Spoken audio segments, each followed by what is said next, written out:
Good evening and welcome to Freedom Speech and You. I'm your host, Ken, and welcome Wes Webb, Andrea Brower, and Dark Webster, and anybody else who is joining who is not yet in chat. Welcome to the show tonight. We will start off with topics. Let me grab the banner that lists all the topics. So tonight's topic, fake Christmas shopping truce, Donald Trump racism, Trump to end Constitution, buying the hate on Twitter, that's an article. China manufacturing down 40%. Herschel Walker is a child renter. That one takes some explanation. Twitter is alive with show us Hunter Biden's cock. Kevin McCarthy compares Twitter censorship to Chinese culture. Proud Boys dance to YMCA. Elon wants normals and liberals off Twitter. That's another article. How much does Elon really support freedom of speech? We'll look at his action regarding employees that exercise freedom of speech. Politics Girl addresses critics who use tactics against her. We'll talk about that. GOP birth control causes bi feelings. My tweet supporting Biden, the Artemis 1 blog, and Donald Trump Jr. upset about lack of Hunter Biden coverage and emphasis on Glenn Kirshner and the Trump Constitution remark. So that is a little bit of emphasis. We also have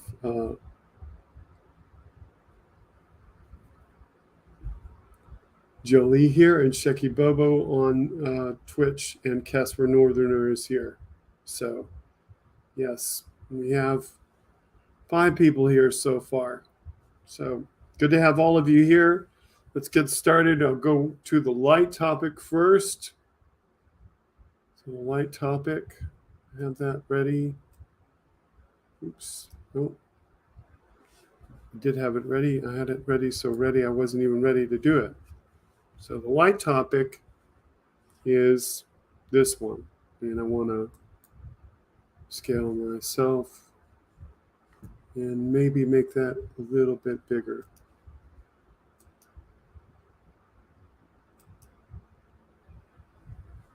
So the tweet is fake Christmas shopping facts, and this is the light, funny topic for the evening.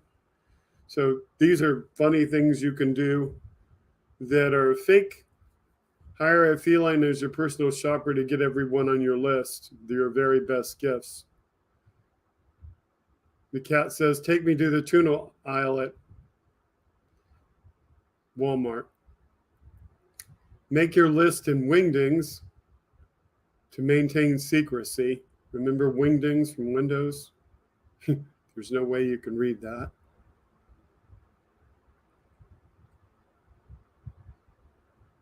This one is less expensive. How to make a Christmas list for men. It's a bunch of junk food.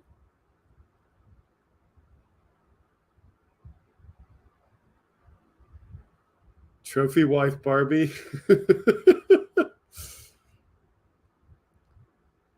Elon gives back his Twitter account as a Christmas present. Can't give back a Twitter account to a dead person. Christmas is purely a spiritual holiday. It's not about money, says this person. Shut up and take my money, says Trophy Barbie. New Avatar film.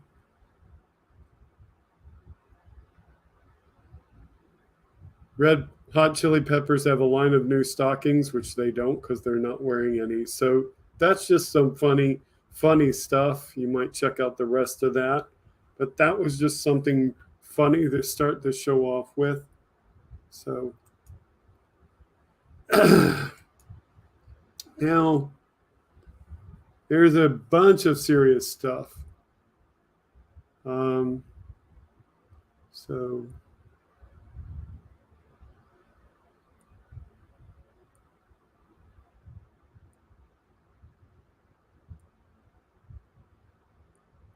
I'll start off with this one because this interrelates to the other one. So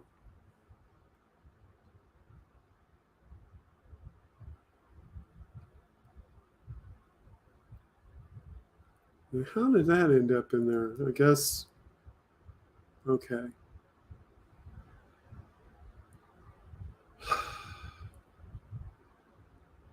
There's the reaction. Okay, that's the one I want. This is the one I want. So this is pretty much the big story for the night. Let me get this one on screen.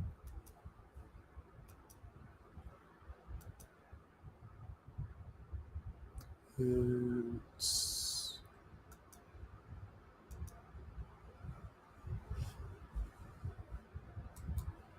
this is the big one. Trump calls for the termination of the Constitution in Truth Social post by Kristen Holmes, CNN.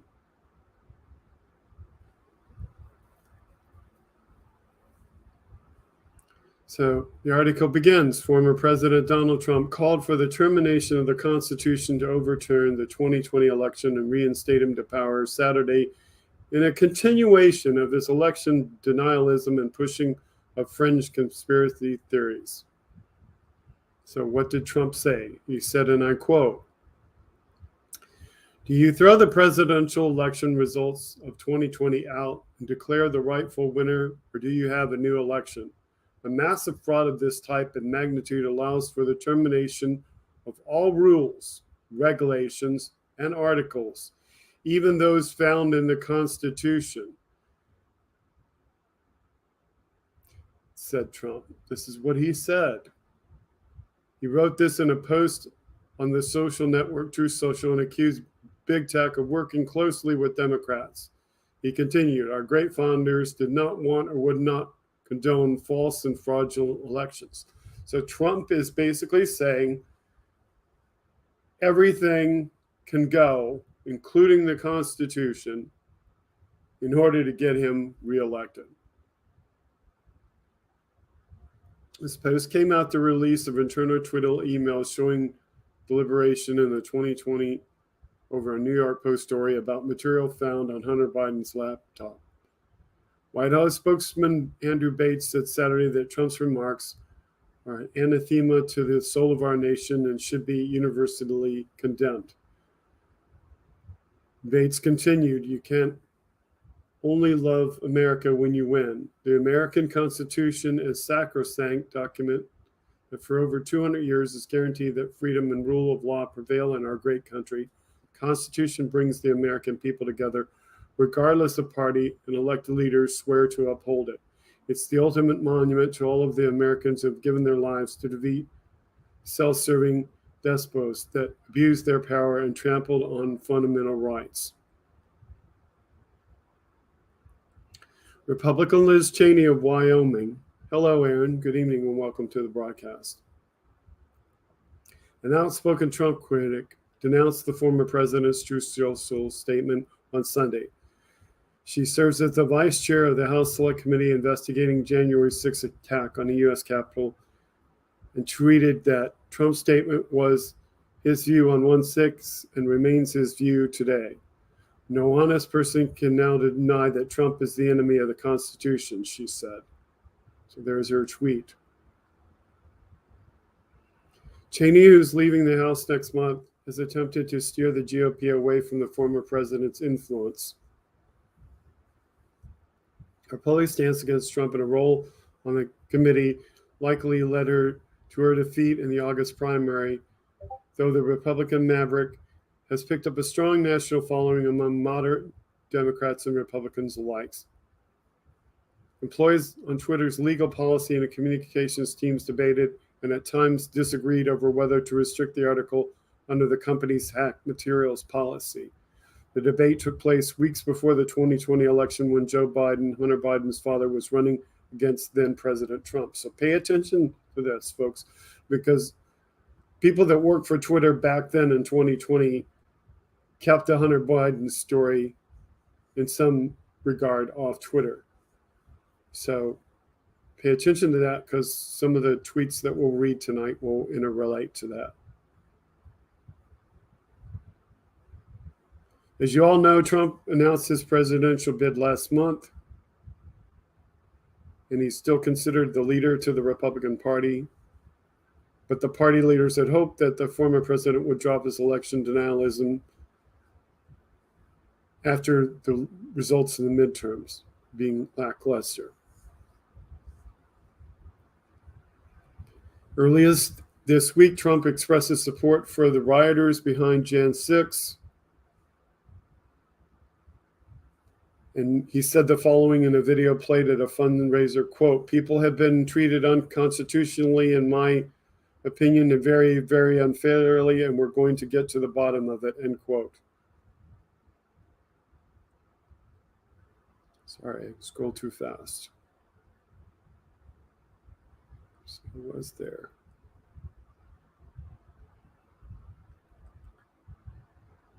In a September interview, Trump said he was financially supporting some Jan 6 defendants and promised he would issue pardons and a government apology to those being prosecuted if reelected. He's come under fire for having dinner at his Mar-a-Lago resort with known white nationalist and Holocaust denier Nick Fuentes and rapper Kanye West, who's recently made a slew of anti-Semitic remarks. So that's that story. So pay attention to that story because we're going to reference that throughout the night. So,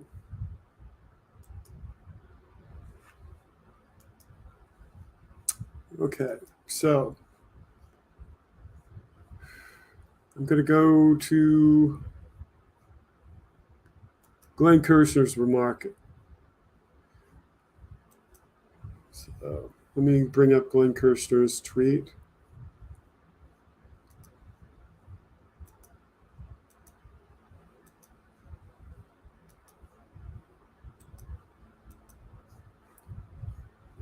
So this is what Glenn Kirshner had to say about that. With Donald Trump's pronouncement that the Constitution should be terminated, he has sealed the deal. His next book might as well be titled The Art of the Indictment, because he has now, indisputably and beyond a reasonable doubt, proved his criminal intent. So that's Glenn Kirshner's take on it. Now, there are other takes by other individuals. So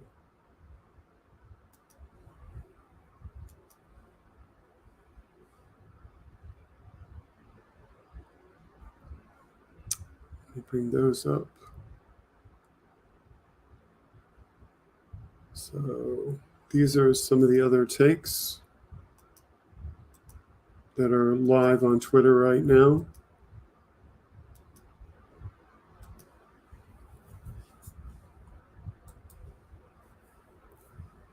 So Liz Cheney had to say, Donald Trump believes we should terminate all rules, regulations, and articles, excuse me, even those found in the Constitution, end quote, to overturn the 2020 election.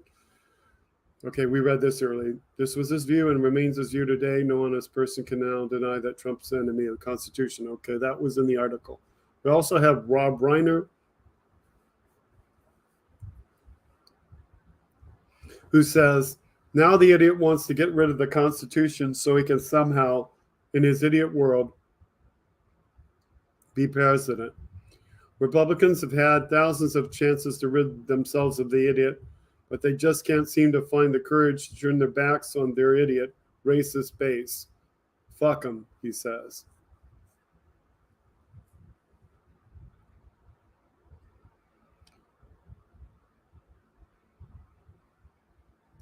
Richie Torres says Jan 6 was Donald Trump's attempt at terminating the U.S. Constitution. He's a repeat offender.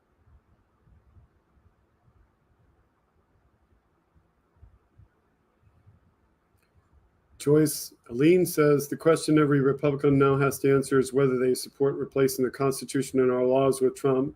That's what he's called for, a takeover. If we let them get away with silence, then the frogs are already boiled. Yes, it's a Sunday, but this is urgent. And she has a thread.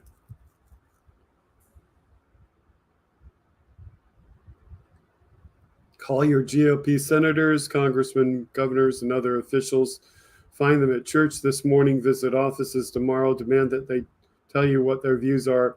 Trump has normalized violating the rule of law, but this is a bridge too far and we must push back hard. So that is her opinion. I agree with her. Brian Taylor Cohen says, White House just responded to Trump calling for termination of the U.S. Constitution to reinstate himself as president. And then we read this earlier, that you cannot love America only when you win. Attacking the Constitution and all it stands is an anathema to the soul of our nation. That's a new word I need to learn. David Lazarus says, just so we're clear, Trump wants to suspend the Constitution so he can be reinstated to a job that requires him to uphold the Constitution. A good point, Mr.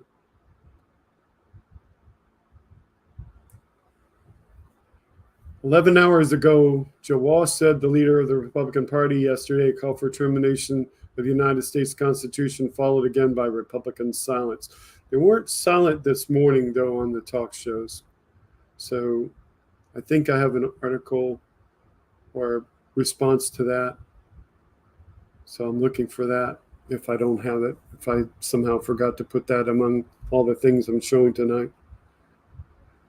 Jeff Teacher says Democrats are outraged that Donald Trump called for terminating Constitution. Republicans are outraged that they can't see Hunter Biden's dick. Any questions? Okay, we just looked at this one earlier.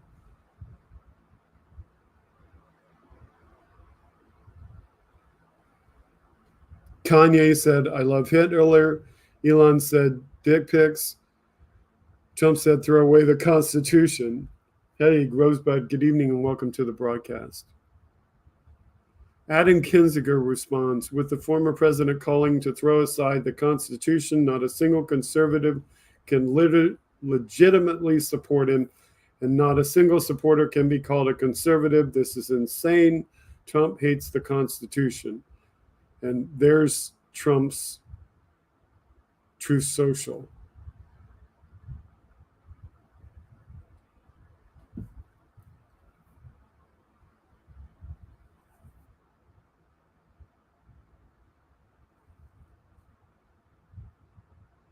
Victor Shee says, Trump literally called for termination of Constitution. Most Republicans not only won't condemn him, but they continue to support him. This is why vast majority of Generation Zers are voting Democrat. Unlike the GOP, we actually care about our democracy. So there's plenty of response here, including Amy Klobuchar. Trump just called for suspension of Constitution, overturn 2020 results. Georgia vote. We stood tall against Trump and his minions last time. A win for Warnock is another win for democracy. I agree. Democrats, says Covey, want to cancel the student loan debt. Republicans want to cancel the Constitution. The two parties are not the same. I agree, sir. So we just read Glenn Kirshner's remark, which I put at the start because I wanted to make sure that there weren't so many new tweets. Rich from Cali says every Republican supporting Trump and terminating the Constitution needs to be removed. Do you agree? Yes, I do. Mark Hamill says, for those unconcerned that a former president called for the termination of all rules, regulations, and articles, even those found in the Constitution. Here's a story about a puppy adopting a kitten. Yeah, if you really don't care. Hey, Trucker John, welcome to the broadcast. If you really don't care about the Constitution, then you might as well just be looking at pictures and kitty cats and stuff. Not saying that those of us who care don't get to look at those things too. Republicans against Trumpism had the following to say. Donald Trump calling for the termination of the U.S. Constitution should disqualify him from running for president. Pass it on. Absolutely, totally agree. Brian Taylor Cohen said the same people who are melting down over Biden violating the First Amendment, even though he literally wasn't even POTUS during the Twitter saga, are eerily silent as Trump literally called for a suspension of the entire Constitution today. Funny how that works out. Now, if you're wondering why he's saying they're melting down over Biden violating the First Amendment.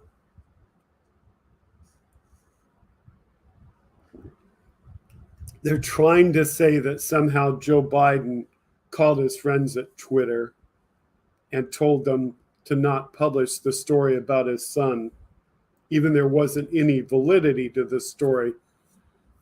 So they're trying to say that Biden somehow kept Twitter from allowing people to tweet about his son,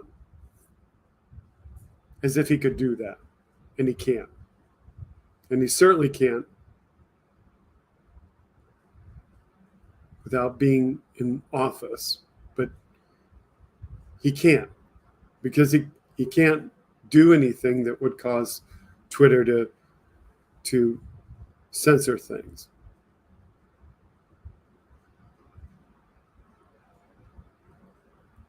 So there's a few. Brooklyn Dad Defiant says, I guarantee you if Biden started talking about terminating the Constitution in order to remain in power, Republicans would rightly be going apeshit over it. Where is the apeshit? Okay, so there's plenty of tweets about that.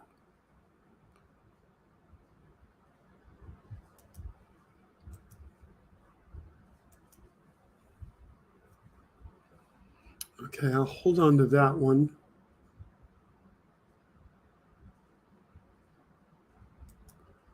I think I'll go into this one. And this one is an article that touches on a subject that people seem to talk about from time to time.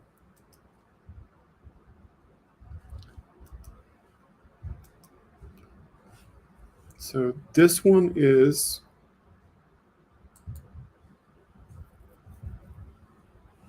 a Slate article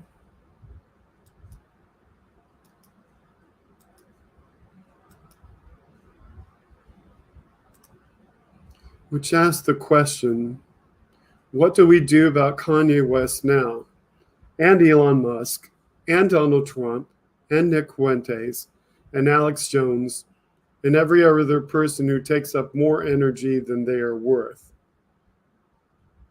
By Delia Lithwick from December 2nd in Slate. So let me make this bigger because text got smaller. So the article asks the question. At this point, you're no doubt asking yourself some version of the following set of hideously nested bad questions. How much attention am I meant to be paying to what is currently happening on Twitter, where Elon Musk is now tasked with deplatforming the artist formerly known as Kanye West, who is now known as Ye? This is a somewhat ridiculous word salad to be forced to utter, and frankly, it's an impossible question to answer without also knowing how much attention you're meant to be paying to the horrifying anti-Semitism expressed by Ye, which is both bad enough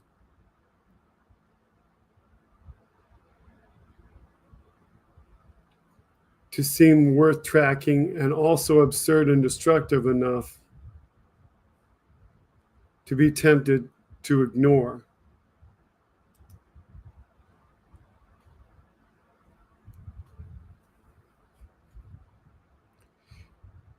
And if you're going to pay attention to all that mess, do you further have to continue to pay attention to Donald Trump's refusal to denounce Nick Fuentes and Ye, who are both rabid fascists and Holocaust deniers?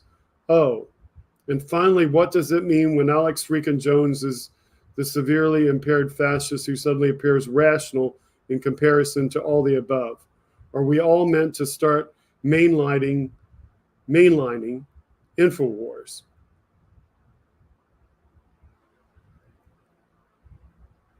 Now you're wondering, I'll pause from the article for a moment. You're wondering, why do I bring this up? I see people on other talk shows in the comments, and they say, why do we talk about this topic? Why do we talk about that topic?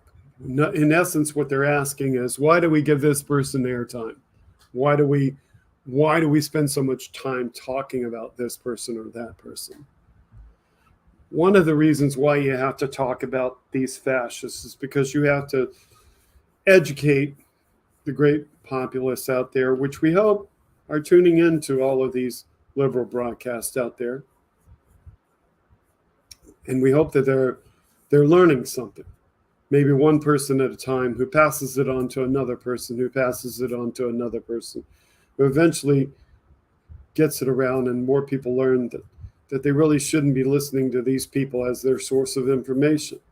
So the article continues. In short, the defining questions of this political era continues to be about how much attention the seemingly endless series of Matryoshka dolls of damaged celebrity narcissists currently running the world must be granted, and how much of our attention do they deserve given that they feed off of it, and also what do we do about the fact that they never ever do anything actually worthy of any of it? Well, I mean, as I say, to some degree, you have to pay attention to these people because you have to tell other people not to listen to them as a source of information, not to agree with the opinions that they espouse, which are incorrect. But the article continues. It's impossible to avoid Elon Musk on Twitter because Elon has made Twitter about Elon Musk. He most definitely has. It's simply impossible to avoid Donald Trump in politics because politics has made itself all about Donald Trump. Unfortunately, that's also true. It's impossible to avoid Ye and Fuentes because the GOP has ensured that the frothing anti-Semitism and white supremacy they spout is the beating heart of their politics for the second week in a row. Though this week, they're seemingly getting freaked out by how blatantly obvious this is becoming, which is one reason we feel we have to stay tuned to the utterances from the swamp. So for the millionth time, the animating problem for those of us who don't care about mediocre, malignant men and their intramural authoritarian Olympic Games is the question of where are we to put our faces if we don't watch or listen to them anymore? Or is it okay to look anyway? We're all buyers and sellers in an attention economy, and without our attention, maybe the Musk and Trumps and the Yees would just stop. Would they, though? Would they all just stop? Because you and I, loyal viewers, we're the liberals. We're the people who know that they're not telling the truth. We're the people who don't believe them, and we shake our heads at them and react to them, and we tell people not to listen to them. But nevertheless, other people are listening to them. So if we just go away and we don't criticize what they're doing, those other people that are still listening to them are going to keep listening to them. Those people that don't know any better are going to keep listening to them. Those people that hear what they want to hear from them are going to keep listening to them. So to answer the article's question, would they stop? No. They would just keep going.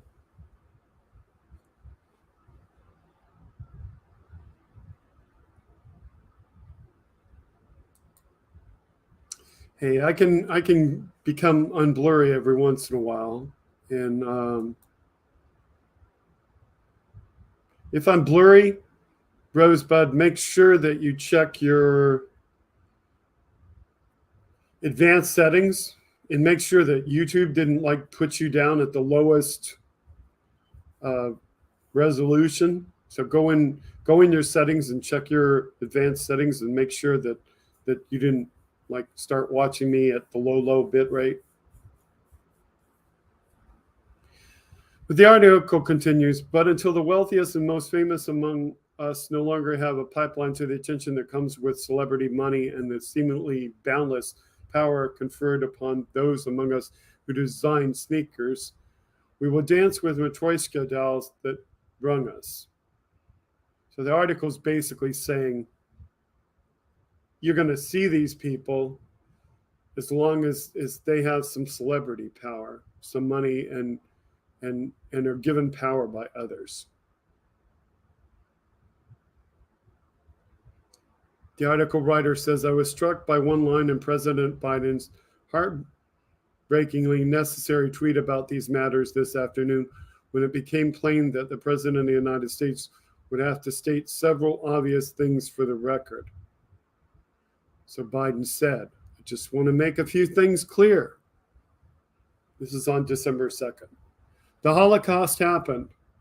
Hitler was a demonic figure. And instead of giving it a platform, our political leaders should be calling out and rejecting anti-Semitism wherever it hides. Silence is complicity. So I agree with the president. Silence is complicity.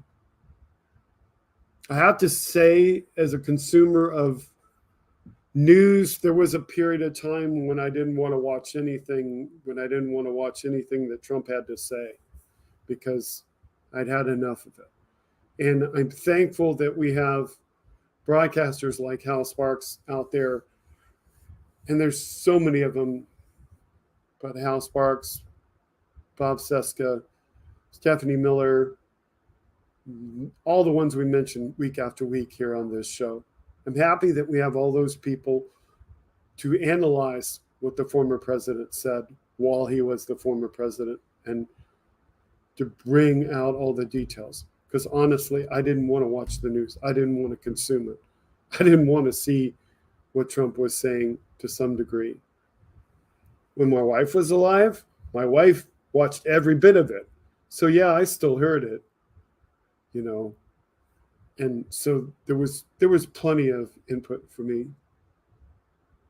And Andrea says, and I like this, if we do not listen to the asshats in Trump, that's when we stop caring and we lose the Constitution and everything it stands for. Yes, they are a pain and are boring, but in between their BS is truth. Exactly. Okay. So the article had continued. What stops me in my tracks was this obviously correct acknowledgement that silence is complicity, as it means to calling out the many Republicans who have refused to distance themselves from a former president who casually dines with Nazi enthusiasts. But the corollary, of course, is that the rest of us should not be silent. Do not be silent, my friends. And yet I confess that ever I have to say one more single word about Yee, Trump, Jones, Tucker Carlson, or any other racist oxygen hogs, I will catch fire like a former drummer from Spinal Tap. My silence is not complicity. It is some combination of exhaustion, boredom, and a line in the sand refusal to engage with idiots.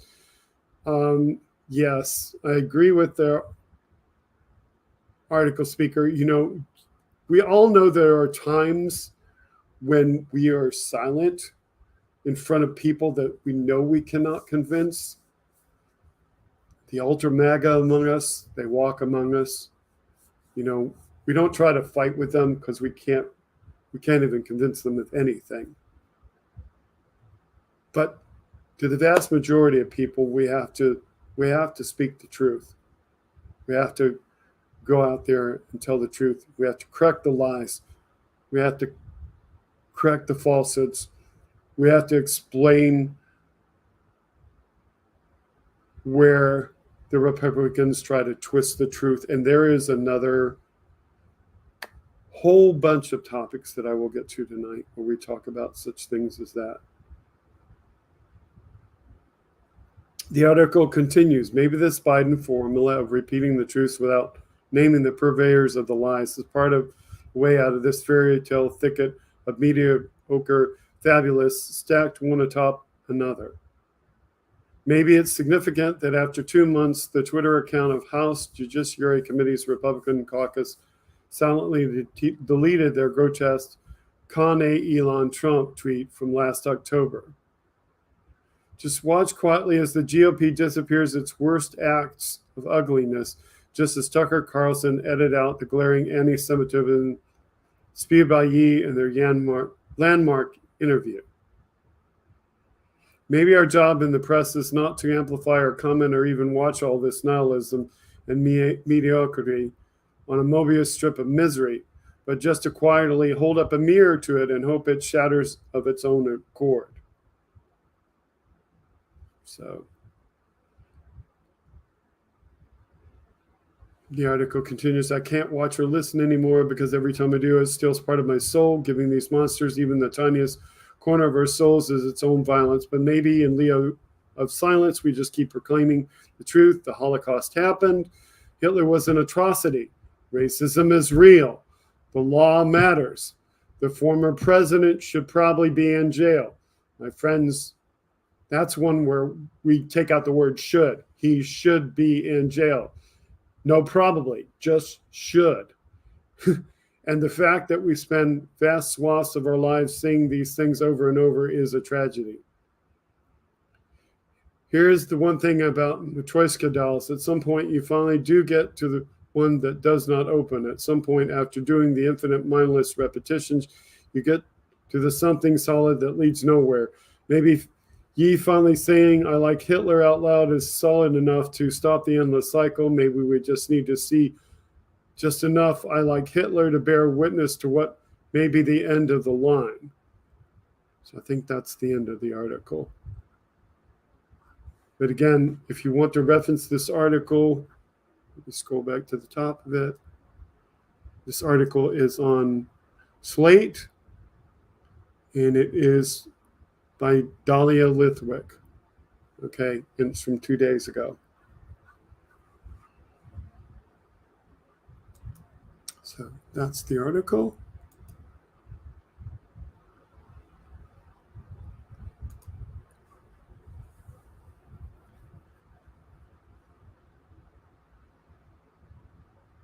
This one's related.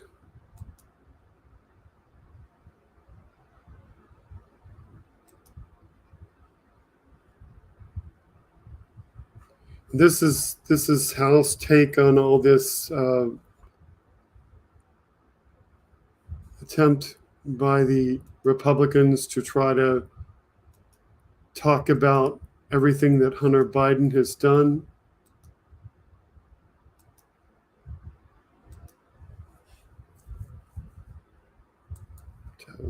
They're constantly out there trying to say that Twitter censored us seeing pictures of Hunter Biden and a story that was in a newspaper.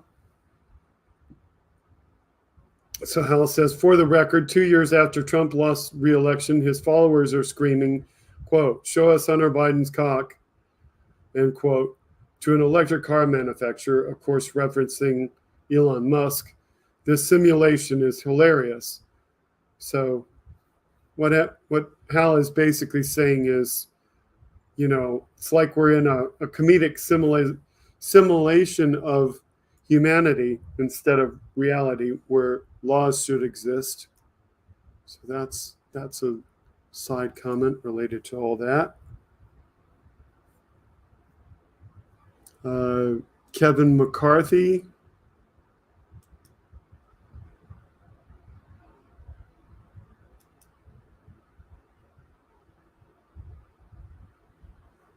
So Kevin McCarthy's comment about the censorship of the Hunter Biden story. Because, of course, you know, Hunter Biden is somehow more important to the Republicans than the rule of law.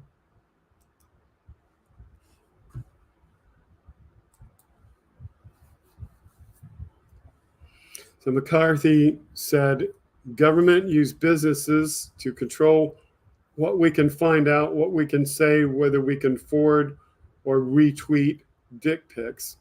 2 years ago, we learned that then Attorney General Bill Barr told Fox News to sideline Andrew Napolitano, excuse me if I'm saying it wrong, because he supported impeaching Trump. So, you know, McCarthy's out there seeing this stuff. I think I have actually the video.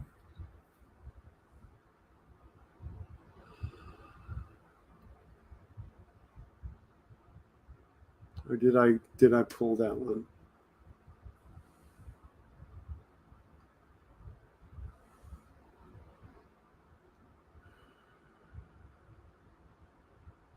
I might not have pulled that one. I might have skipped over that one. I might have gone for the tweet instead. Okay. How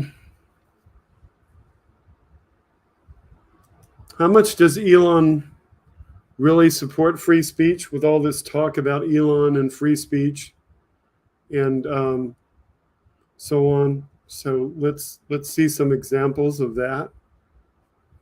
So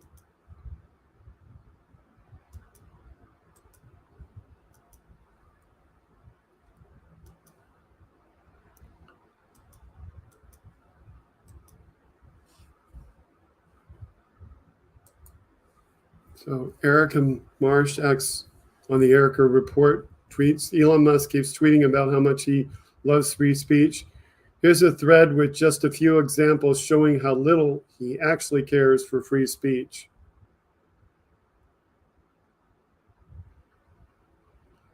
There's the story of John Bernal, a Tesla employee who was fired 6 days after posting a YouTube video of a Tesla accident. So there's a CNBC story there. There's the time he called Vernon Unsworth, a man who helped rescue a soccer team of 12 boys trapped in a cave in Thailand, a pedo guy, and paid $50,000 to a private investigator to dig up dirt on Unsworth. Why? Because Unsworth called Elon's attempt with a submarine a PR stunt. There is Martin Tripp, a technician at a Tesla factory in Nevada who blew the whistle on the company. Elon Musk allegedly hired people to hack and spy on Tripp after he cast doubt on Tesla's environmental credentials. So there's a story there in Bloomberg. Elon Musk is also an anti-free speech when it comes to labor organizing within his companies. Tesla worker Richard Ortiz was fired for trying to organize the United Auto Workers, a move that was later declared illegal by a labor board. So that's a New York Times story from 2021.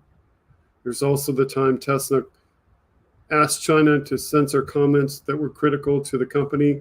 Why would someone so devoted to free speech collude with the Chinese Communist Party? That's a Bloomberg story. Don't forget the time Elon Musk tried out an anonymous Tesla critic. He tried to out an anonymous Tesla critic and skeptical investor who goes by the name Montana Skeptic to their employer. Elon is a free speech absolutionist, especially when he is being criticized. So that's in Popular Info.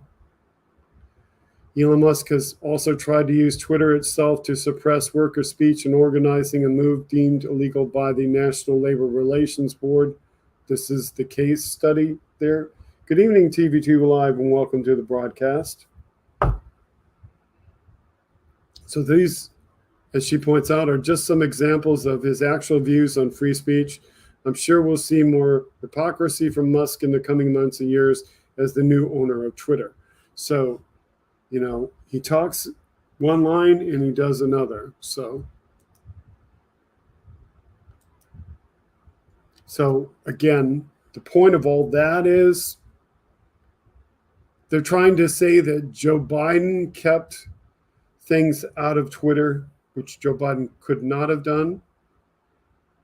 He doesn't have anything to do with Twitter.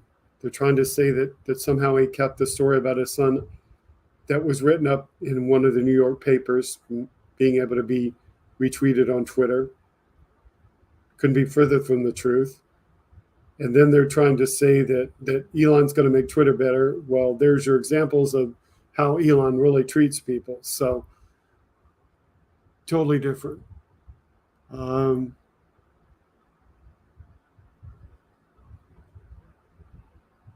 I got one I want to get to at the end. As long as we're on Elon, I'll take on this one. I don't know if this is a long story, but this one is by Bob Seska, so this should be a good read. So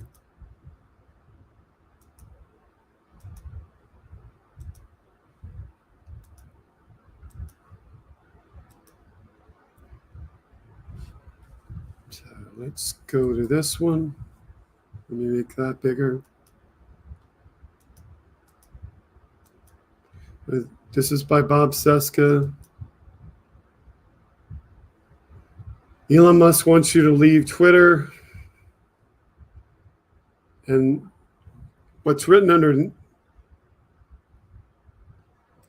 is, don't let the bros seize this ground. The unopposed damage they can do is yet another existential threat to democracy. This is a December 1 article by Bob Seska. It's probably not big enough for you to read, so let me make it bigger.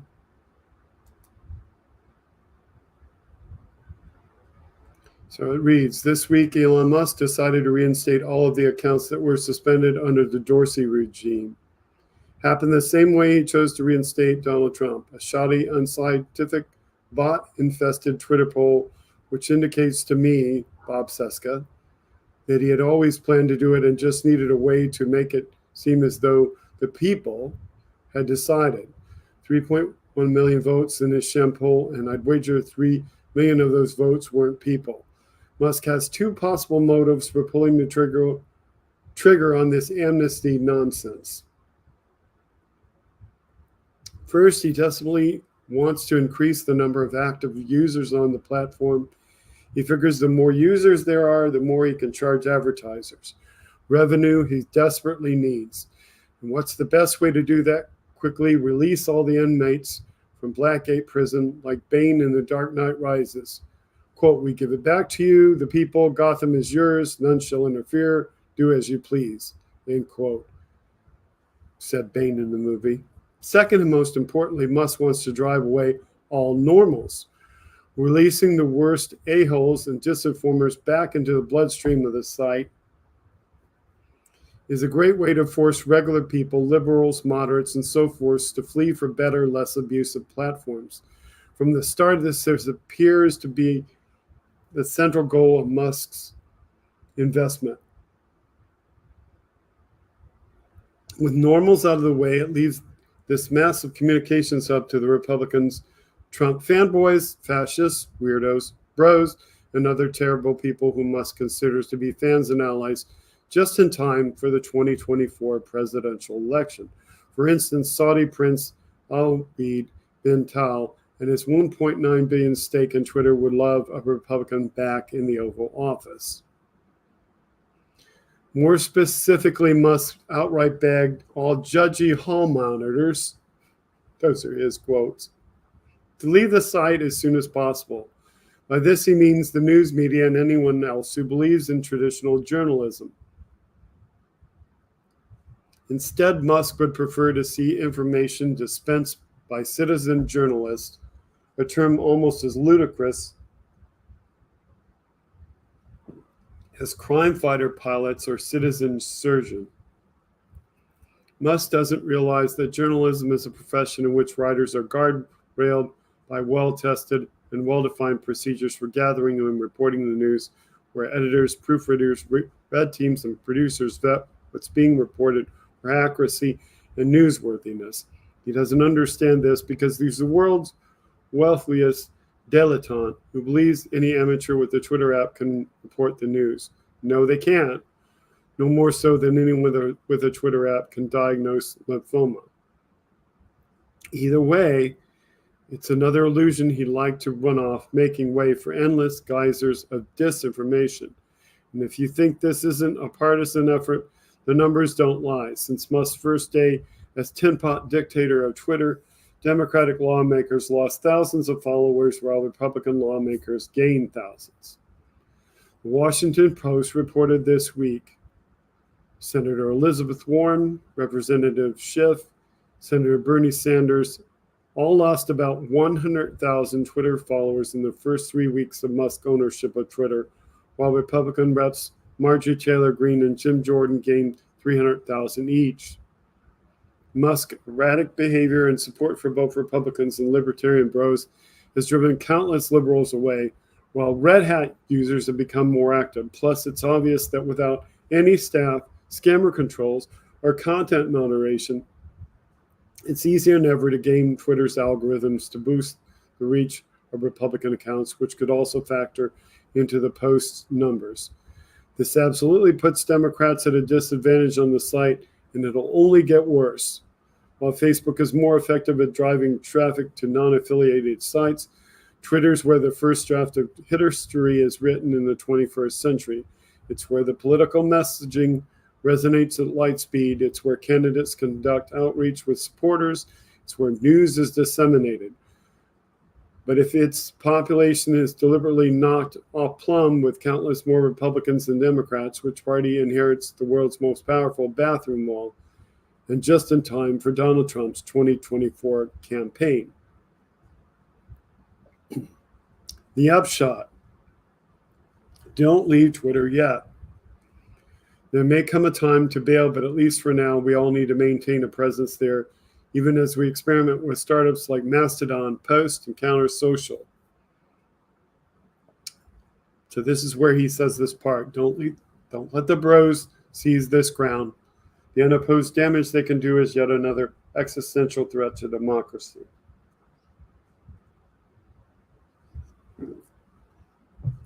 He continues, perhaps I'm reading too much into all this, and Musk is nothing more than an ungainly billionaire chaos agent shaking up the ant farm to watch us all freak out. But $44 billion is a lot of money to spend on an ant farm, and not all of that money was his.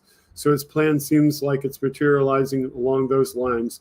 Scare you and me away while handling Twitter over to the fascist bros and trolls on a silver platter. Quote, none so interfere as you do please, end quote.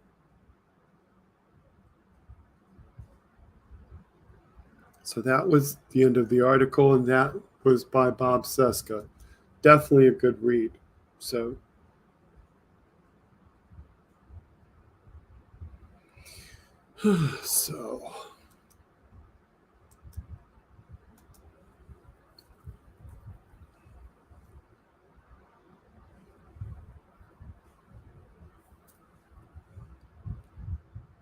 we talked about this before. Again, we're talking about the control of the tweets.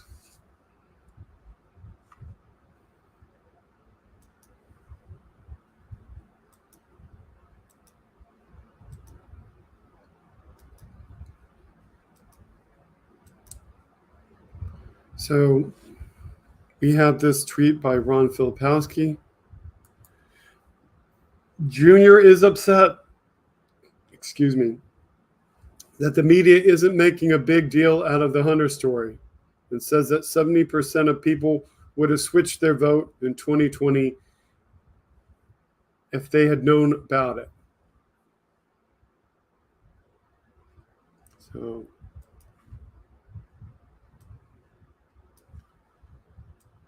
let's see what the closet screamer has to say today. It's mind-boggling, guys. Okay, I'm watching these journalists say, all of these people, they deserve total anonymity. They're private. They colluded to try to influence an election in America. And there's journalists out there. They won't talk about the story, right? There's barely any coverage, barely a peep about what went on at Twitter, the collusion between government officials and Twitter. Again, where you start losing the First Amendment right of you're a private company, that's a little different when you start working with government institutions, right? So, we'll get into that maybe at a different time.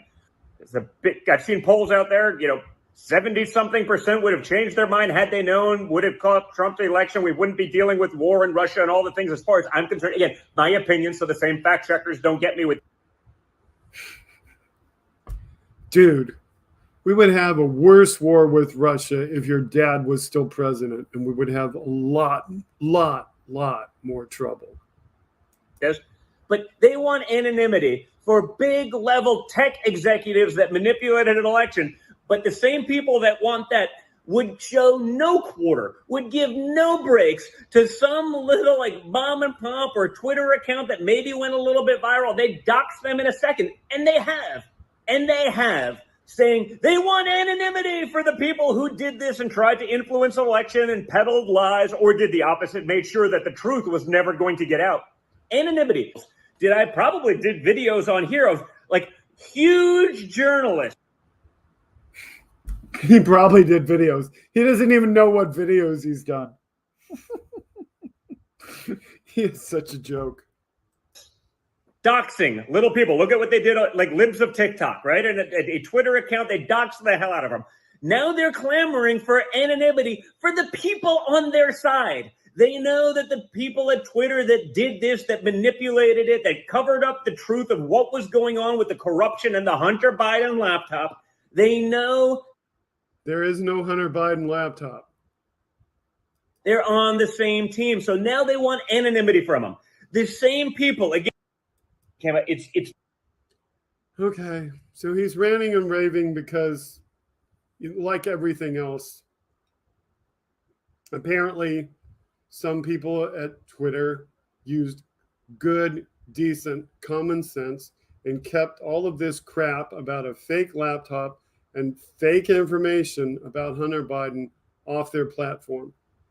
And he's upset because the Republicans want to know who they are so that they can go dox them and follow them and haunt them for what they did that was decent and honest.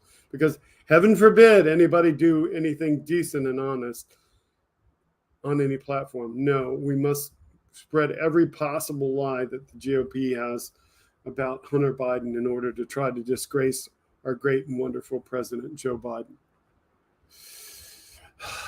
Honestly.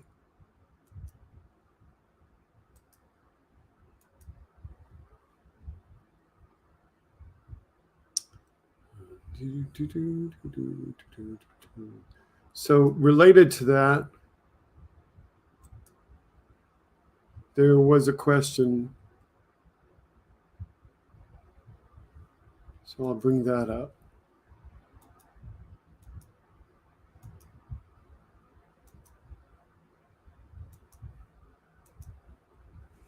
Related to that was this question on Twitter.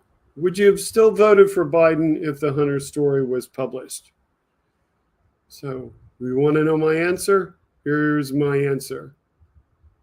Yes, absolutely. The alleged sins of the child have no reflection on the father, whereas the sins of both Donald J. Trump and Donald J. Trump Jr. do have a reflection upon each other, all other children included, save his youngest, who is not an adult, as their crimes interrelate. That's my tweet. So yes, I would have voted for Joe Biden, regardless of what you could or could not prove in reference to his son.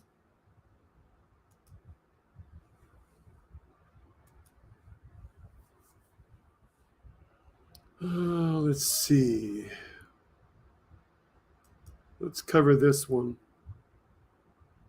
So Trump throws food. We know this from the talk about his food fights. And apparently so do his dinner guests, because this is what Nick Fuentes was seen doing.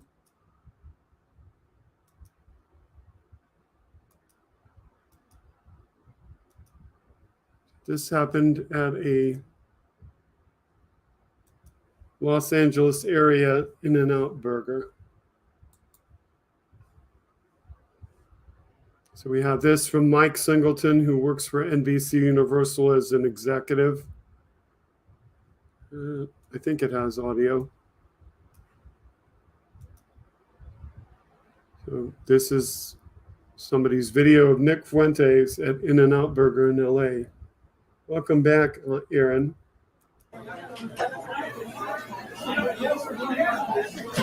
Oh, whoa! I did. You know that is? So if you didn't see that, I'll repeat that again. This is Nick Fuentes taking his drink and throwing it. Oh, whoa! I did. Wait. Do you know what that is?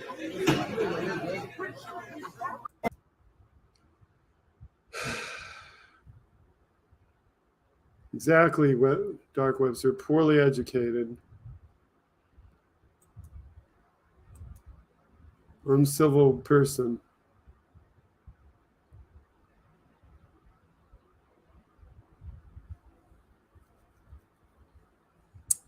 Not sure which one I want to do next. There's a lot of different ones. So I guess this is a good one. We talk about disinformation and whether you should. Hey, Fowler's Wrath, welcome to the broadcast. We talk about disinformation and whether things should be allowed to be out there. Well, some of these things that are out there are surely disinformation because we have this.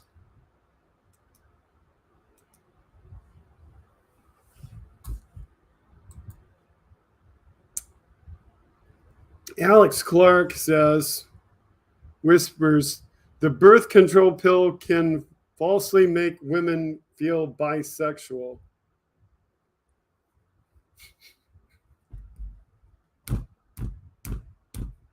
Just slap your head on that one. Complete, total sarcasm, YouTube. Like, how can you even say that?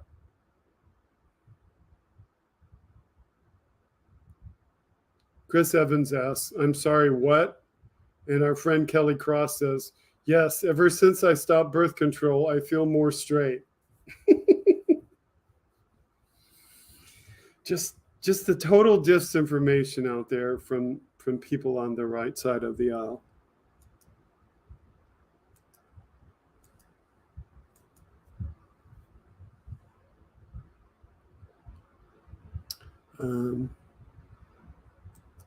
This one is a video. It's captioned, they're not bright enough to get the irony. This one is from Bob Seska. And it comes through BG on the scene. Brendan Gutenswager, if I'm saying his name correctly. And it is a video that I will present here shortly. So let me do some clicking here.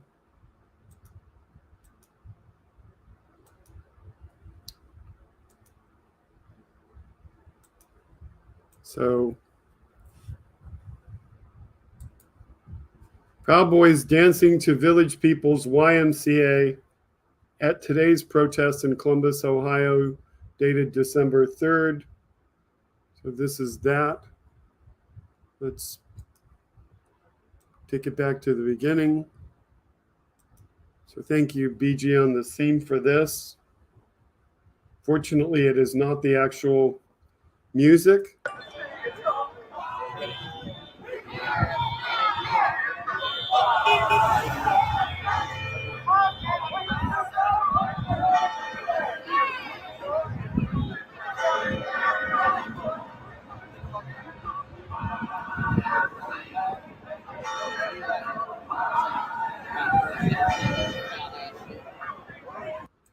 So there is a slight amount of audio there of the music. Fortunately, hopefully not enough to get us get us a copyright issue.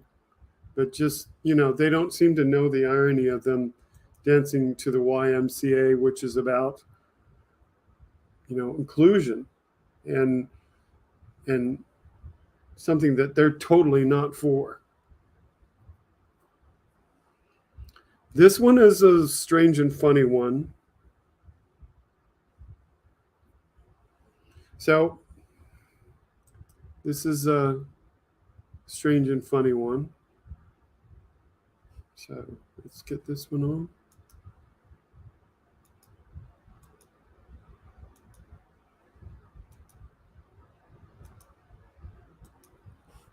The Patriot Takes brings us this. Herschel Walker said he feels like, quote, a dirty old man, end quote, for watching children's television shows by himself and, quote, rented the neighbor's kid to go see Jungle Book, end quote, so he wouldn't, quote, look like a weird guy.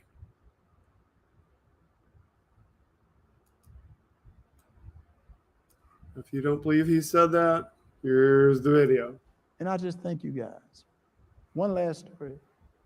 You know, y'all have kids. Everybody have kids, I hope. You have kids that they love to watch all these shows, and you have to sit there and watch them with them and stuff. And sooner or later, you get when you like the shows, but they don't like them no more. And now you have to watch them by yourself, and you feel like a dirty old man. Like I had to rent the neighbor's kid to go see Jungle Book like a year ago, because my son didn't want to go with me to see Jungle Book, and I don't want to look like a weird guy in his theater watching Jungle Book.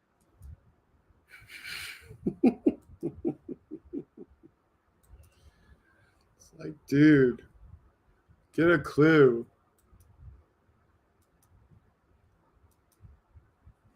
If you like children's content, you like it. You want to go see it, whatever. So.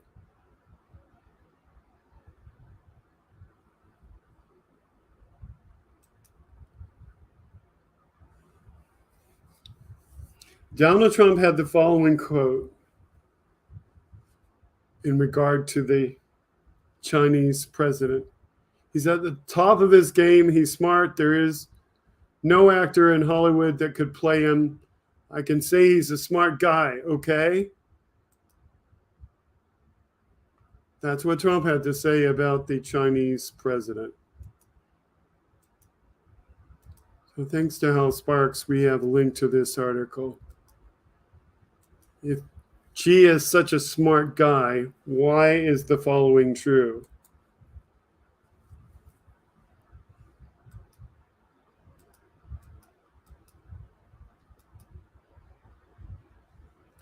Manufacturing orders from China down 40% in unrelenting demand collapse. Article published today on CNBC by Lori Ann Rocco. Okay, and we could go through those key points, but I'll just read the article.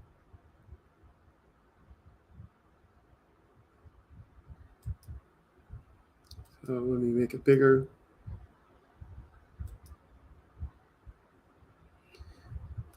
U.S. logistics managers are bracing for delays in the delivery of goods from China in early January as a result of canceled sailings of container ships and rollovers of exports by ocean carriers. Carriers have been executing on an active capacity management strategy by announcing more blank sailings and suspending services to balance supply with demand. Quote, the unrelenting decline in container freight rates from Asia caused by a collapse in demand is compelling ocean carriers to blank more sailings than ever before as vessel utilization hits new lows, end quote, said Joe Monaghan, CEO of Worldwide Logistics Group. Orders coming from China to the U.S. are down 40%. As a result, the decrease in orders, Worldwide Logistics tells CNBC it's expecting Chinese factories to shut down 2 weeks earlier than usual for Chinese Lunar New Year, which falls on January 21st of the next year. The 7 days after the holiday are considered a national holidays. Many of the manufacturers, this is the quote, will be closed in early January for the holiday, which is much earlier than last year, end quote. Supply chain research firm Project 44 told CNBC that after reaching record-breaking levels of trade during pandemic lockdowns,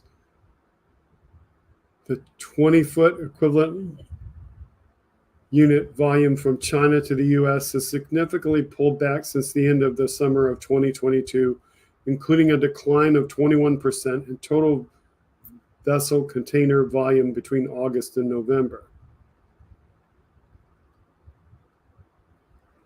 That's the graph, by the way. the decline. So the worst was back here on March 2020, and it's going down again. So you saw it went down here in March of between January and March of 2021 is that dip up there. So this dip up here. So this is the worst. This is March of 20. This is January, February 2021. This decline was January of 2022, and this is September. Okay, so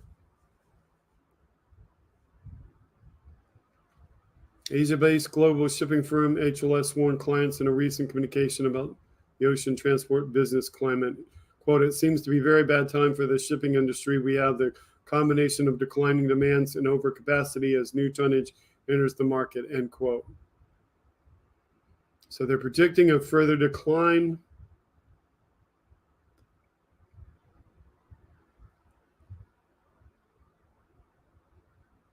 And increased capacity.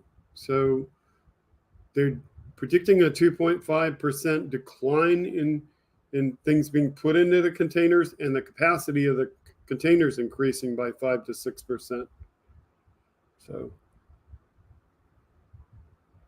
hey, feet on the dashboard, welcome to the broadcast. HLS wrote, quote, the container shipping market will be further complicated by economic uncertainty and geopolitical concerns, and also the increasingly heated market competition.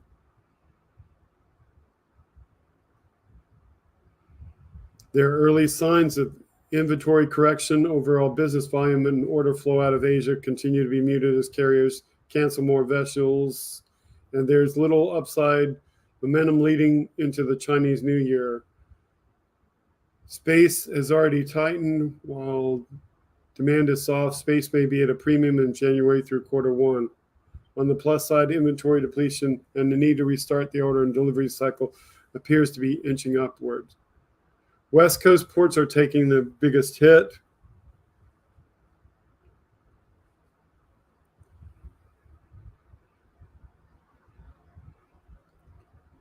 Ports in Los Angeles and Long Beach have experienced the largest drop in trade.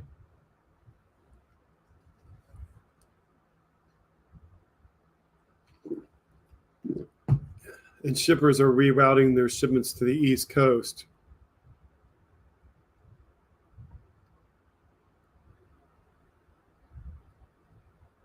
That goes into more statistics. The recent rise in COVID lockdowns in China continues to impact manufacturing operations and delay cargo outputs. There are also access obstacles for cross-province and cross-city transportation, and mostly related to truck driver testing requirements for trucking capacity to be largely affected. The fight for vessel space, the rollovers of cargo, and the slow trucking is tracked by CNBC supply chain heat map. So this is planned canceled sailings data shows the cut in vessel capacity on the Trans-Pacific route continues at a significant pace.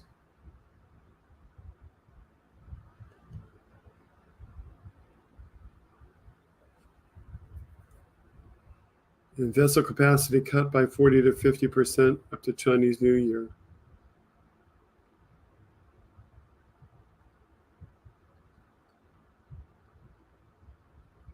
So if Qi is so wonderful, then why are they not selling more stuff to us?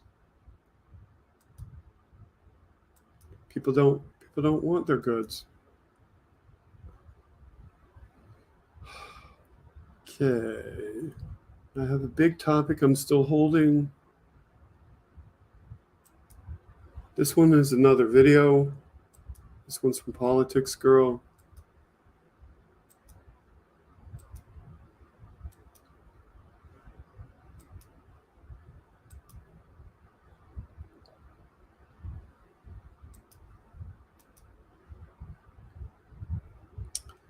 Politics Girl says about this short video, I don't normally do this, but sometimes it's just best to address things head on.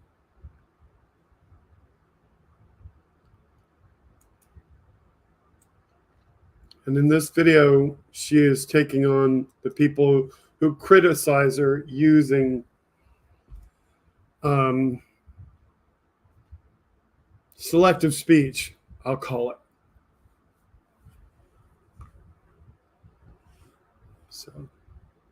So I don't normally do this because if I responded to everyone who trolls me, I'd never get anything done. But the YouTube creator Walk Don't Run has a pretty extensive following. And although I don't love thousands of people attacking me, his followers are now attacking people I know. So I think we should address what he's been doing so we can all just move past it. But I'm going to do this once, and I won't do it again. Here's the thing. I have a podcast, but most people know me from these short videos I make in my kitchen. I do them to break down otherwise complicated ideas or things that are happening in America to help people better understand so they can be more proactively involved in American democracy. My goal is not to give you every piece of information. My goal is to give you some broad strokes so you can conceptualize bigger concepts, and then if you care to, you can go on and further look into it yourself. I care deeply about this country. I care about its people, about its success, and I'm of the belief that we could be doing far better as a nation, and that all starts with understanding. Ultimately, it starts with people giving a shit and realizing that every single one of us has a part to play in the American experiment.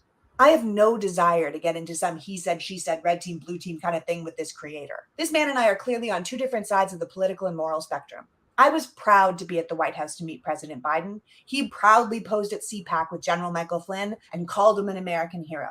I started this project with Apolitical Online Civics. He sells Let's Go Brandon t-shirts. So clearly we don't see eye to eye. And that's fine, because I have no desire to add to the divisive, hostile environment America has become. At the end of the day, I believe in free speech, and this man is simply exercising his. I believe people should be questioned. I spend a lot of time researching what I do to make sure that what I put out into the world is the truth. So it's appropriate for people to call me out if I'm wrong. But I need to be really clear. I'm not wrong. I'm too anal for that. I'm too careful, too nerdy. All of the proof that these videos give that I am lying fundamentally boil down to me saying something like, there's a car, and him saying, actually, because of the height of the chassis and the length of the steering column in relationship to the depth of the hood, it's an SUV. Okay, but you knew what I meant. You've just designed your content to deliberately mislead people so it fits your worldview better. But my point still stands. It reminds me of that America's not a democracy, it's a republic talking point. I mean, sure, that's true. America is a republic. But more specifically, America is a constitutional republic. And a constitutional republic is a form of democracy. So you know what we mean when we say democracy, but you double down on the minutia to serve your own right-wing agenda, which is basically to justify why we don't need to give everyone a voice or why things don't really need to be fair.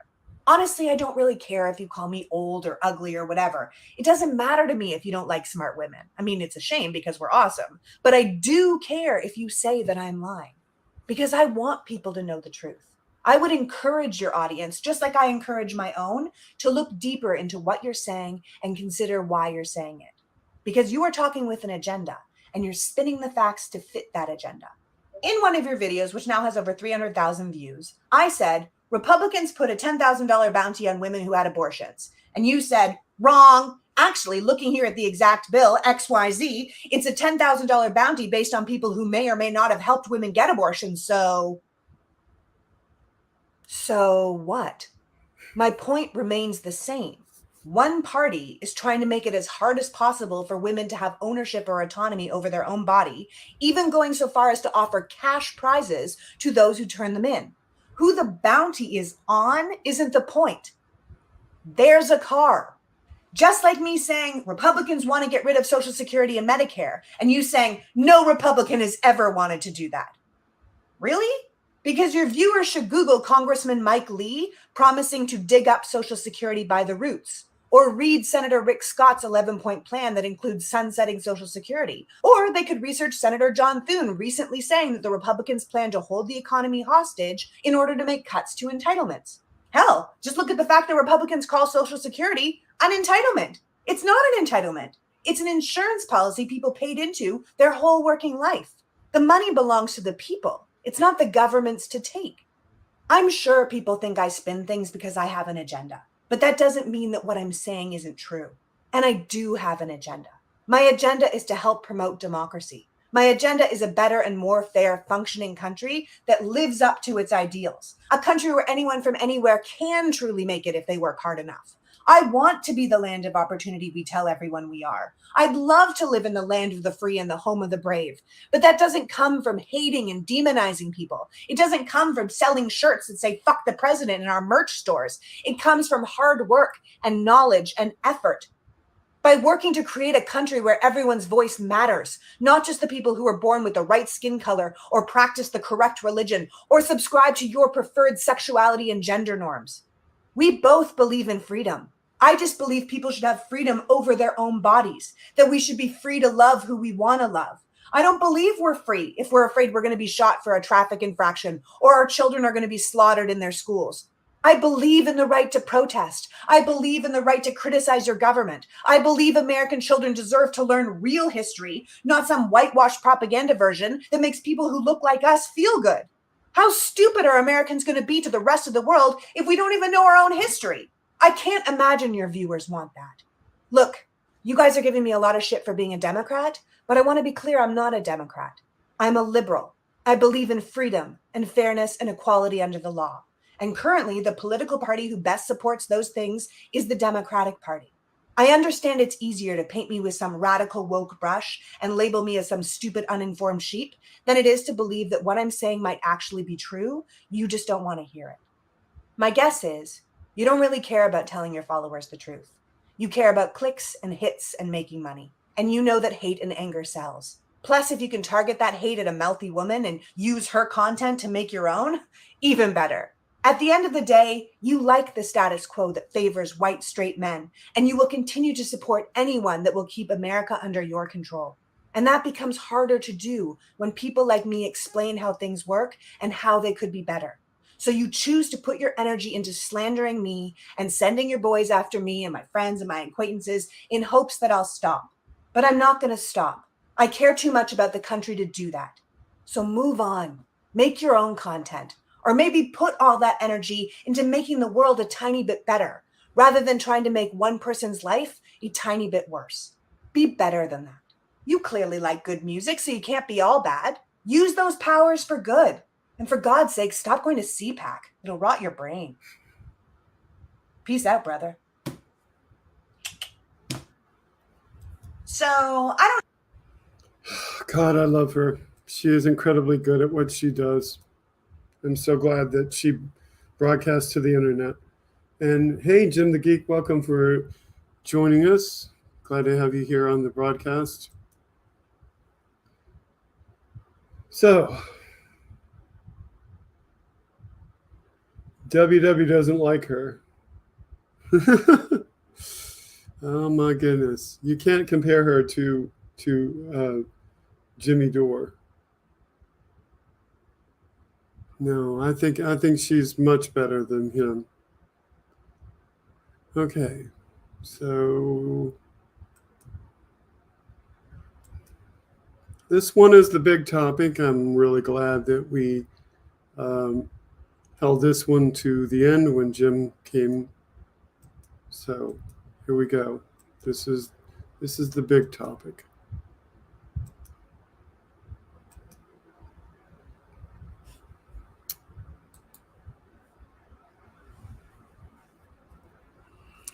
And steal that a little bit.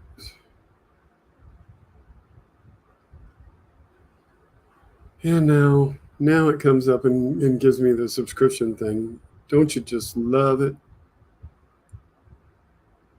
Let's see.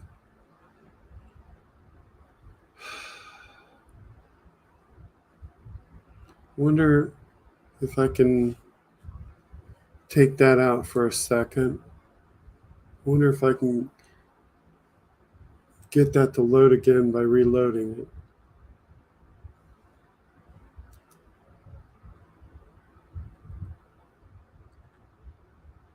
Yeah, I got lucky. All right. So the article is by John Wagner. It's in the Washington Post. Trump expresses solidarity with Jan 6 riders who stormed the Capitol.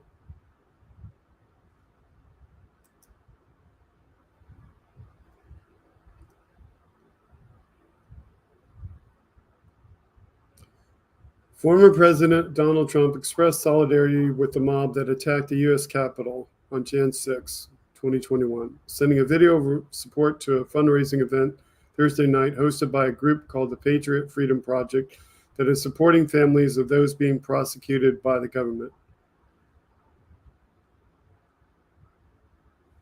This is what Trump said in his video.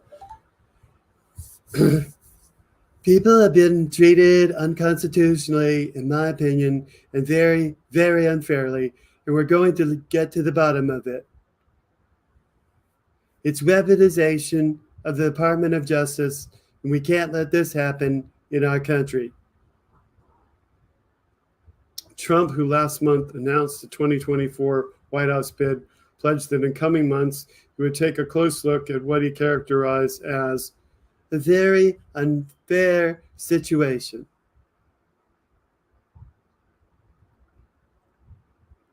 The Patriot Freedom Project advertises itself as a nonprofit organization providing legal, financial, mental health, and spiritual support for individuals and their families, including young children who are suffering at the hands of a weaponized justice system. That is the quote of what they call themselves. That's how they advertise themselves. Trump repeatedly has made clear that he stands with the mob that stormed the Capitol to stop Congress from counting the electoral votes for Joe Biden's win in the 2020 presidential election. In September, Trump said he would issue full pardons and a government apology to the rioters, some of whom violently attacked law enforcement to stop the democratic transfer of power. I mean full pardons with apology to many, he told conservative radio host Wendy Bell. Such a move would be contingent on whether Trump wins the 2024 presidential election. The insurrection, the worst attack on the seat of U.S. democracy in more than 2 centuries, left 4 people dead, and police officer Brian D. Sitnick, who had been sprayed with a powerful chemical irritant, had 2 strokes and died the next day. About 140 members of law enforcement were injured as rioters attacked them with flagpoles, baseball bats, stun guns, bear spray, and pepper spray. As a result, the House impeached Trump on the charge of inciting an insurrection. The Senate acquitted him after a trial.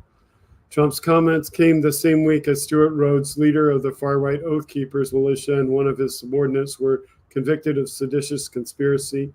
A jury found them guilty of seeking to keep Trump in power through a months-long plot to unleash political violence and prevent the inauguration of Biden, culminating in the Jan 6 attack.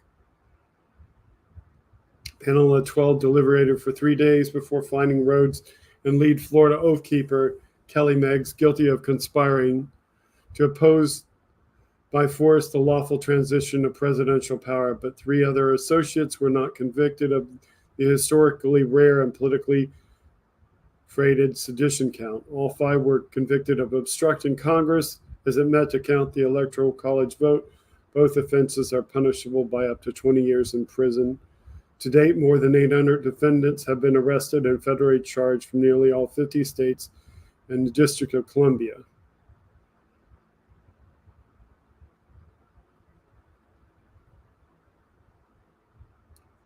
So this is probably just getting into the details about the Jan 6 hearing, which we all know. So again, more statements about Trump. He continues to support them through videos. So that is what's going on.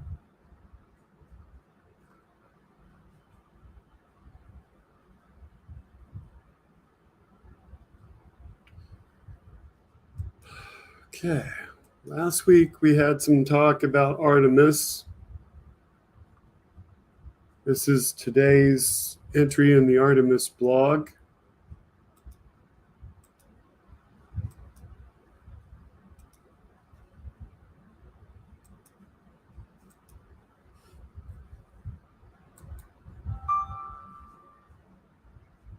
And Andrea just sent me something that I will send myself. So hang on a second. But this is the state of Artemis right now. So let me scale that.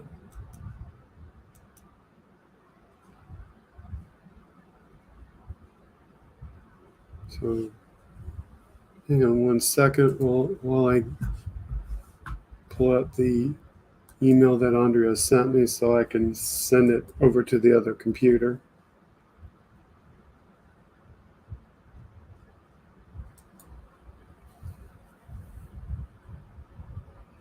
Okay.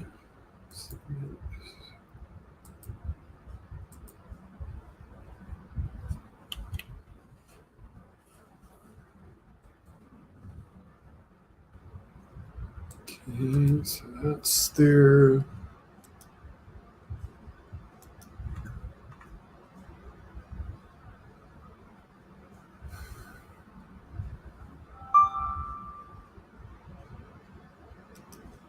So this is the one that Andrea sent.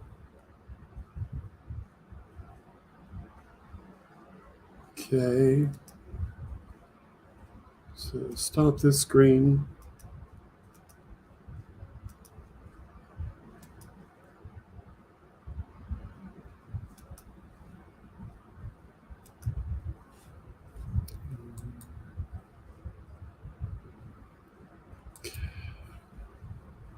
So,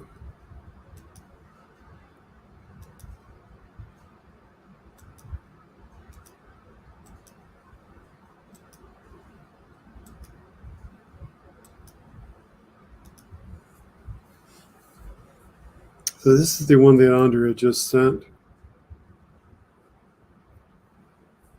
And it's by Rick Wilson. It says First Amendment violation, right? And the article is in here. So 3 years ago, Fox News reportedly killed Stormy Daniels' story to help Trump win. Diana Falzone has obtained proof of alleged affair, but was told Rupert wants Donald Trump to win, so just let it go. So they try to talk about Biden stopping the story about his son, and yet we know there was collusion between Trump and his allies to stop stories about Trump and his transgressions with Stormy Daniels.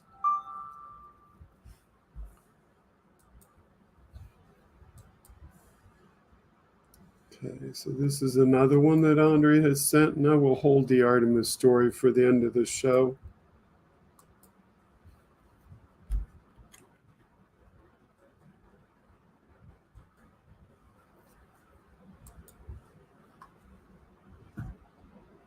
Okay.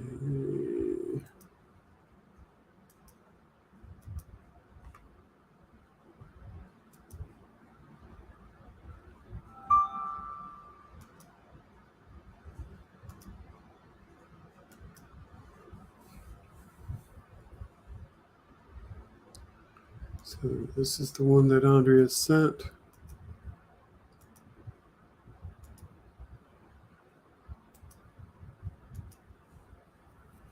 So this one comes to us from Rocky Mountain Mike. It says zing, and the quoted title says, I hate to inform the former president, the Constitution is not like a spouse. You can't just get rid of it when it no longer suits your purposes.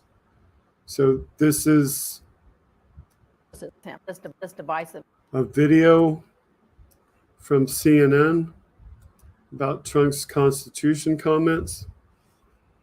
And I will hide my own video here. Let's see. Solo. Okay. as divisive as him. And I hate to inform the former president, the Constitution is not like a spouse. You can't just get rid of it when it no longer suits your purposes. The Constitution is here to protect the rights of all Americans. It is not there to change the past election of a self-serving American. And he is wrong on this. This is absolutely ludicrous. And I guarantee you, Jim, the more you ask conservatives and Republicans about this statement, they will say this is not right. And they're going to separate themselves from these kinds of statements. Yeah, Alice, the Constitution is not like the buffet at Mar-a-Lago. You can't skip past the items that you don't like. Okay. So yeah, you just can't. You can't do that. So there's that. So I think Andrea sent us another one too. Let me just check. No, okay, that was the most recent one. Okay, so Artemis.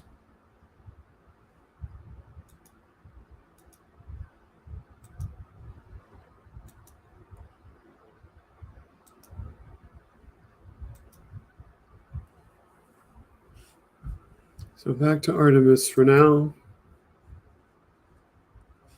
Put myself back in the corner.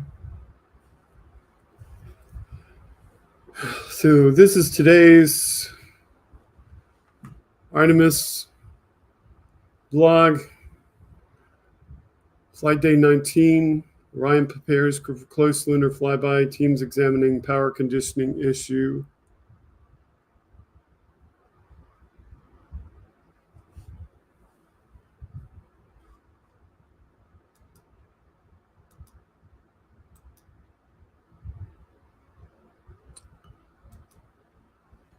So it says Orion performed the second return trajectory correction burn on Sunday, December 4th at 10:43 a.m.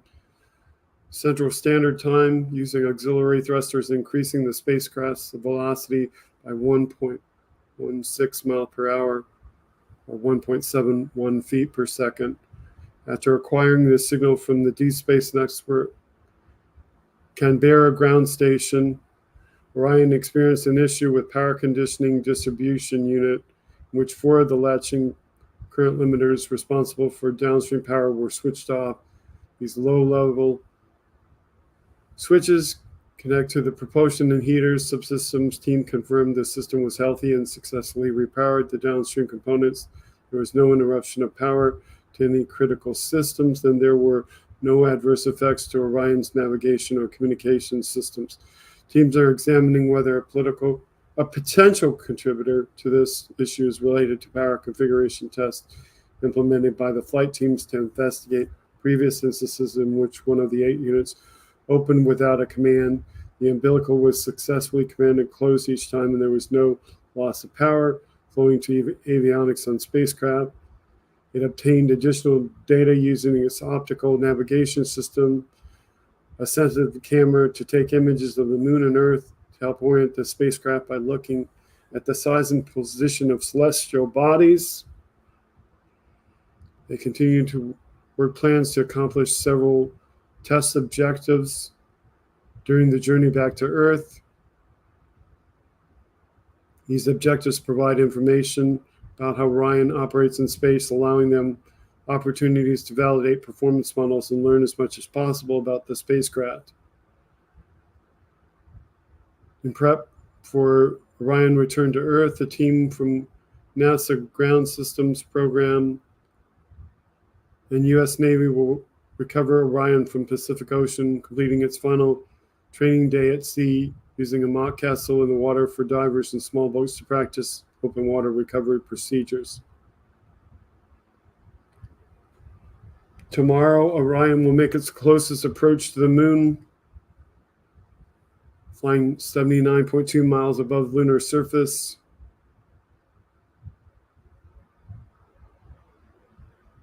It will perform a powered flyby burn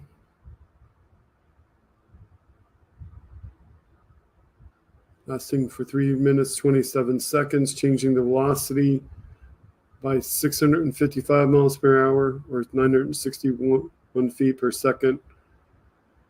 It's the last large maneuver of the mission, with only smaller trajectory corrections to target Earth remaining. Live coverage begins at 8 a.m. Central Standard Time, which would be 9 a.m. Eastern, or 6 a.m. Pacific, or 2 p.m. in the afternoon GMT.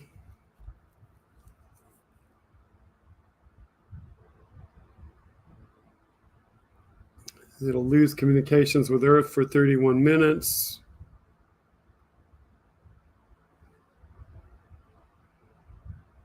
At 4 p.m. Central Standard Time, or 5 p.m. Eastern, 2 p.m. Pacific, 10 p.m. GMT, they'll discuss the results of the return powered fly burn and deployment of recovery assets to sea ahead of the splashdown, which is expected on December 11th.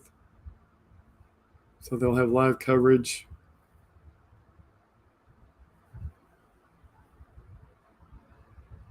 And this discusses the speed it was traveling at, how far it was from the moon, speed of travel, and where you can see the images on their Flickr account.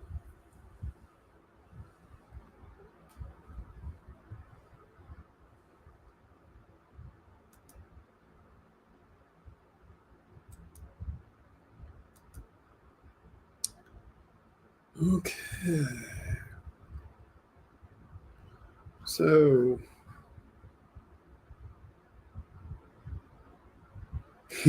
Rosebud says, haven't we already seen pictures of the moon? Next planet, please. Yeah, but the pictures that we're getting this time are high definition, so they're much better than we got before. And the information gathered is designed to gather the information to prove that this human-rated spacecraft is worthy of having humans travel in it. So how high is the moon, he asks.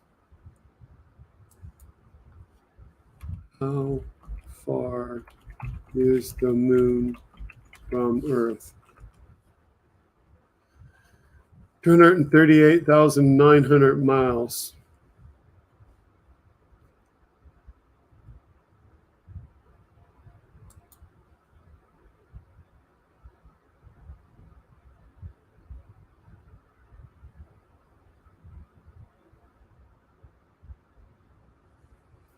So that is all of my topics for the evening, unless Andrea has more to throw. Let's see if she threw anything. Yes, she does have one for us.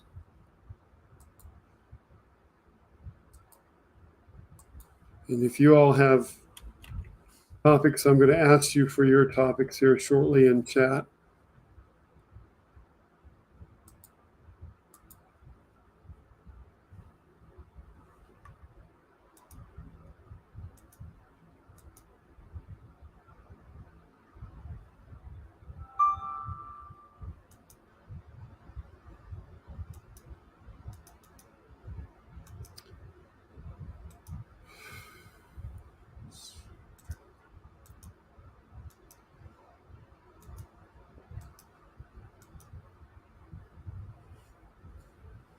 Okay, this one comes in from Brian Karam.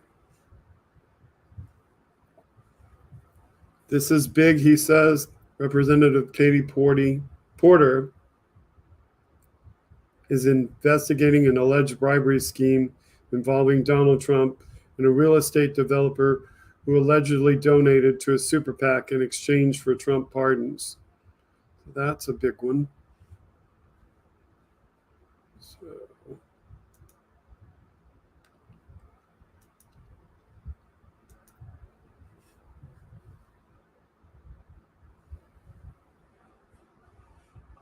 okay.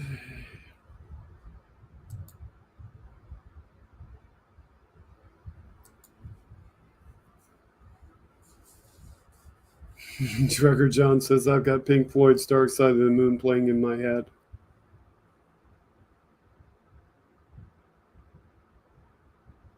So what topics do you all want to discuss that we haven't discussed tonight?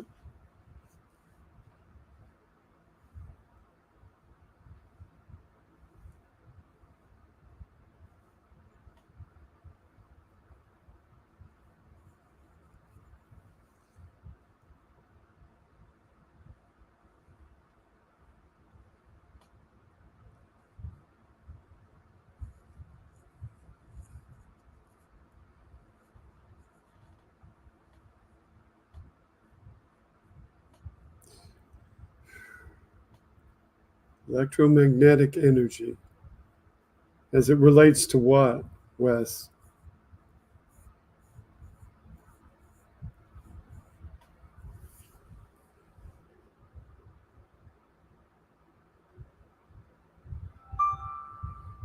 Andrea's got another one. There is some interesting stuff that happened with me related to this week. I don't know if I have it in my email, and I may have to move it from email to email. But there's an interesting one for that.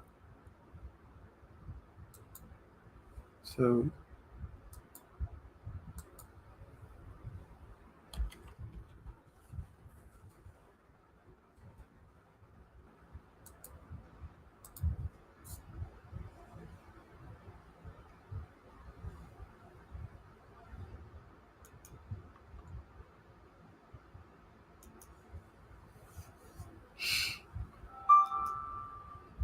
We've got a couple coming in from Andrea.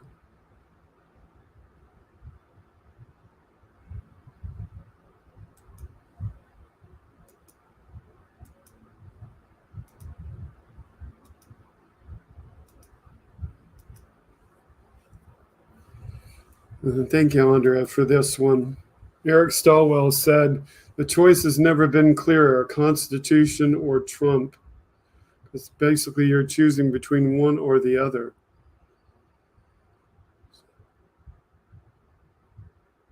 To which some of them said, I'll take the Constitution, Eric, and prison for the guy who had violated it.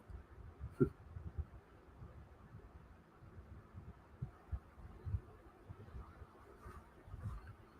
know what would have prevented this conversation from ever happening? Timely accountability when people in power commit crimes, says Jamie G. I choose Constitution, says Lori. It would be nice if people in Congress did too. Nail his ass, she says, Jack Smith.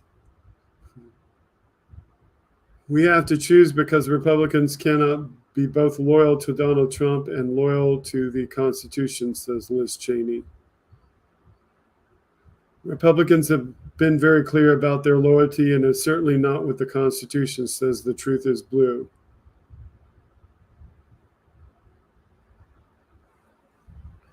Now, there's plenty there.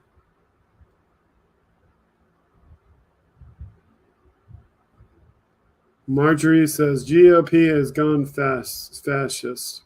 Republicans against Trumpism said America or Trump.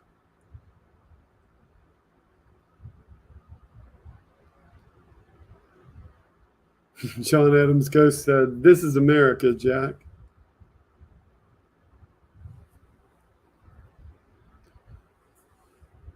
Why does TTFG need to even be a choice? He is a cowardly criminal. Lock him up now, please. So there's plenty of comment on that one. So we have another one here from Andreas. So let me see what we got. Okay, this is a tweet about Warnock.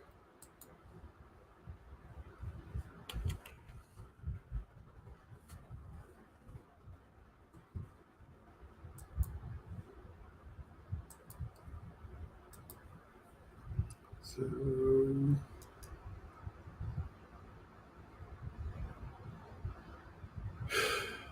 bouncy email. Okay.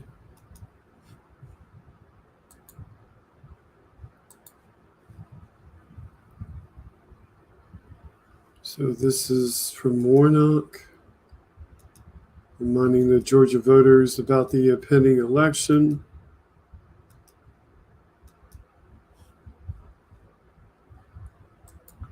And he says Tuesday is the day to make your choice for this runoff election.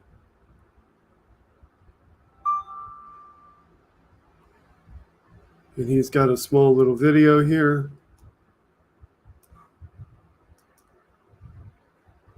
So the little girl asked him, "What would you do for Georgia?" I'm going to try to do everything I can to make sure that little girls like you grow up and be everything you want to be. What she understands at age 5. Okay, if you couldn't hear the audio, he said, "I'm going to try to do everything I can to make little girls like you grow up and be everything you want to be." She understands at age 5 that elections are about a choice. She understands at age 5 that our elections are about choice. First of all, I'm glad I live in a country where we have elections. First of all, I'm glad I live in the country where we have elections, Where we have a democracy. where we have a democracy, Where the people get to decide. where the people get to decide. And it's so very important that we do everything we can And it's so very important that we do everything that we can to preserve that. to preserve that. So, yeah, very good video. There was a little bit of echo on that. That's why I repeated that, so make sure that you could hear it. So, and we have another one from Andrea.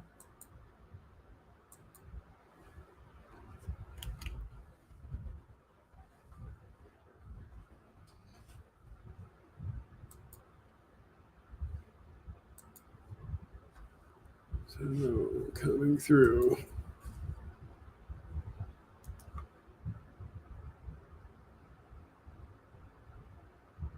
Bouncy, bouncy, come on, bounce through email. There we go. Okay.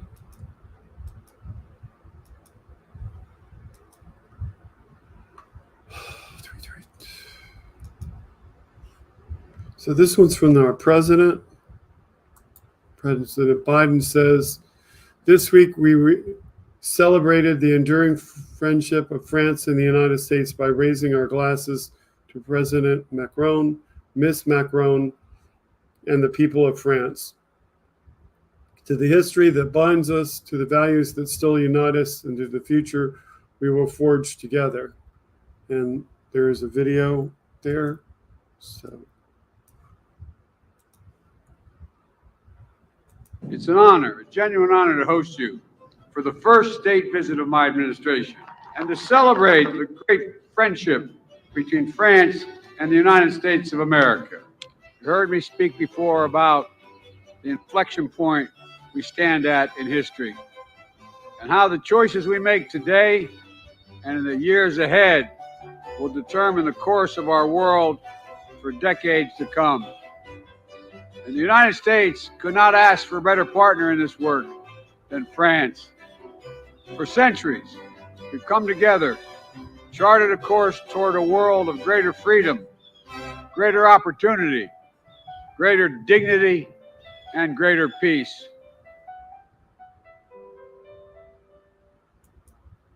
a beautiful video from our president from the White House communications team. So that was good. So that was very good.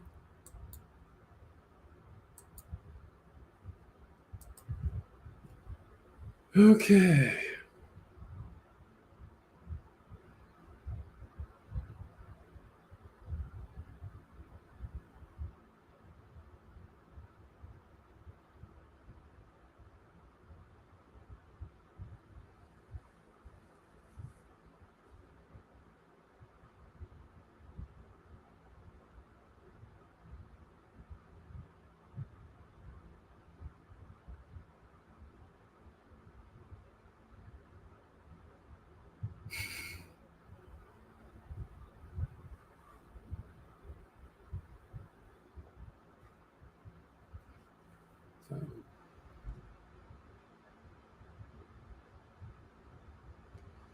So What do we want to talk about? I see some stuff in chat, different things.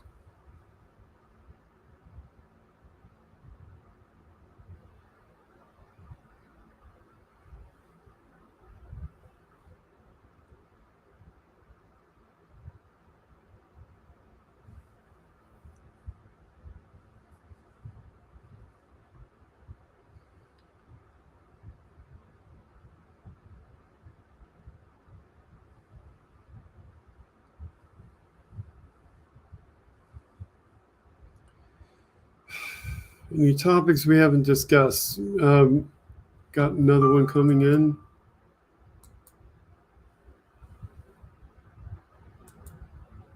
So this is a new podcast that you should check out.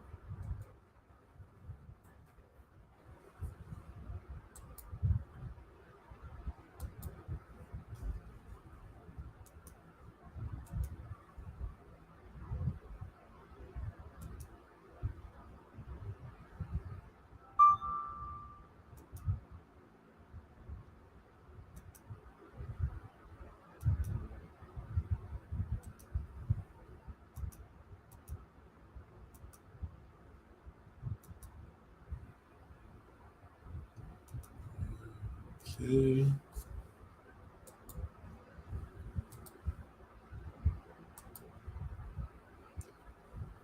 So Mueller, She Wrote has a new podcast. It's here. The new podcast, You Don't Know Jack, with myself and Andrew McCabe. Our guest today is Hugo Lal. Please subscribe and share. And thank you for helping us debut at number 3, Politics Pod. And there's the link. So that is there.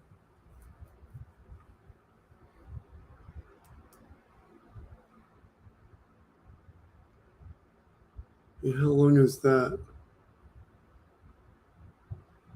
But there's their podcast.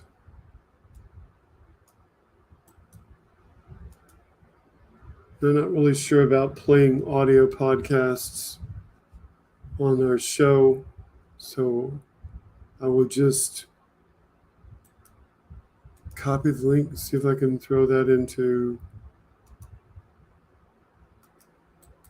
here so I can put it up. So the link that you see there that's truncated is actually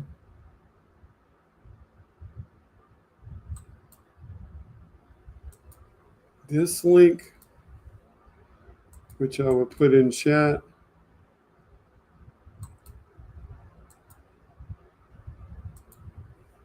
And I will take this screen down for a second, and I will put the link on the screen. So it's link.chtbl.com/you-don't without the mark in it, you don't know Jack. So there's the link. Copy the link. Go visit her podcast. Go listen to her podcast. It's going to be about the special counsel, Jack Smith. So go check that out rather than us playing it on here and possibly getting copyright infringement.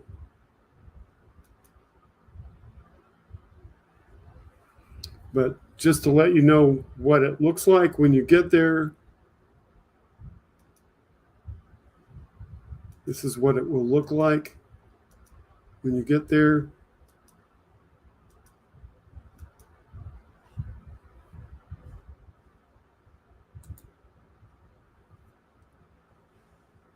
And I'll make that bigger.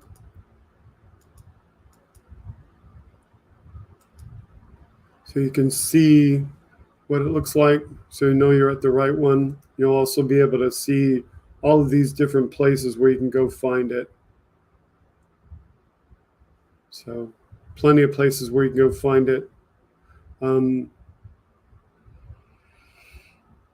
Some of them I know.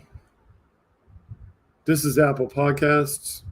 This one is iHeartRadio. That one's Spotify. That one, of course, is Google Podcast, Amazon Music. So the rest of mine, I don't know them by heart. But you can figure that out. Good night, Rosebud. Okay, so.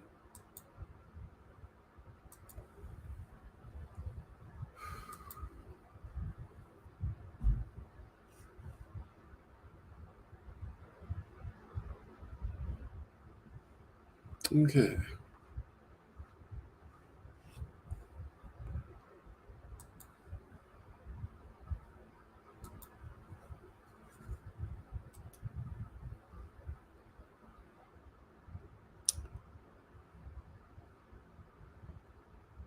So again, just to go over what we went over.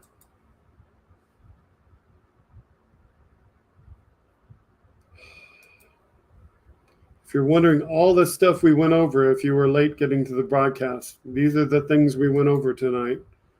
Fake Christmas shopping truce, Donald Trump racism, Trump to end Constitution, buying the hate on Twitter, China manufacturing down 40%, Herschel Walker renting a child to feel better, show us Hunter Biden's cock on Twitter, Kevin McCarthy compares Twitter censorship to Chinese culture, Proud Boys dance to YMCA, Elon wants normals and liberals off Twitter.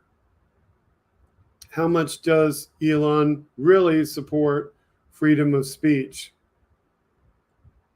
His action against employees that try to express it.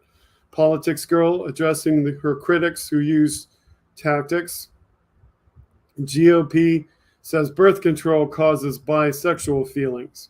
My tweet supporting Biden, the Artemis 1 blog, and Donald J. Trump Jr. upset about lack of Hunter Biden coverage, as well as Glenn Kirshner on Trump's Constitution remark. Plus all the things that Andrea brought to the table. So those are all the things that we talked about tonight. And if you missed any of that, now's the time to speak up and say, hey, I didn't see that. I want to see that. So that's what we covered tonight.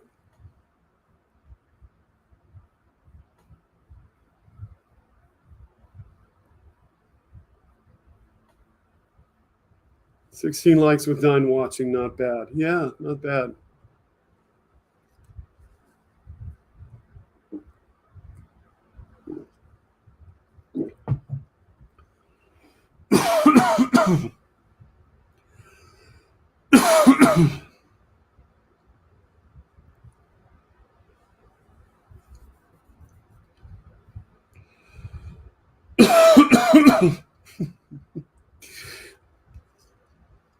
I think WW possibly, just quite possibly, has been imbibing tonight.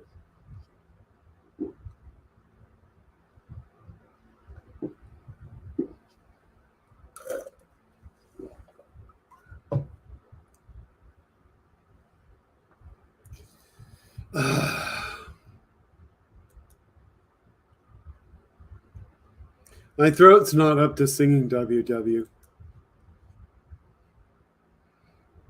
If you want, though, I can probably shoot you a link and you can come on and sing if you want.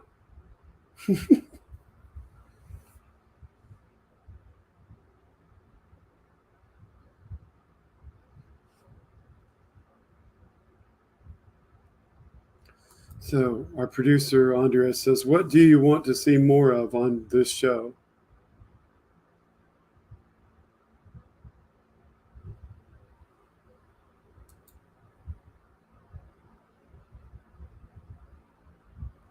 It would be funny if you came on and sang.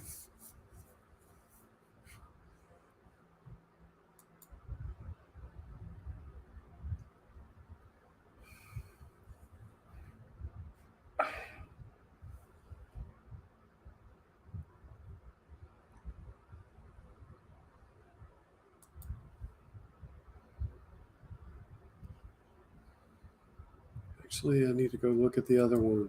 Yeah, I need to look at the other computer. Where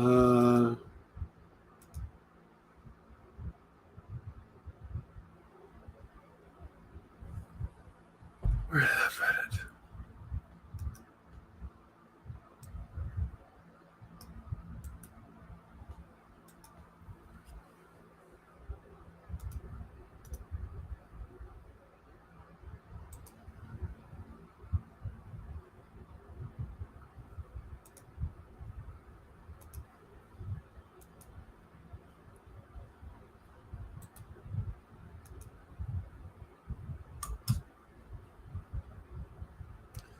Okay, WW, check your messages. I just sent the link to you.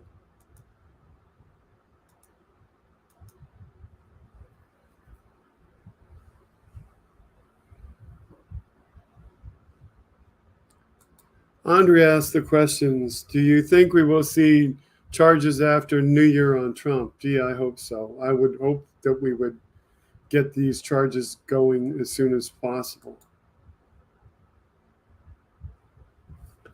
You have no cameras or microphones. Oh, bummer.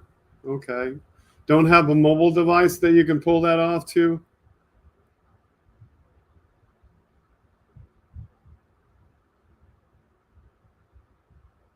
It's too complicated for me.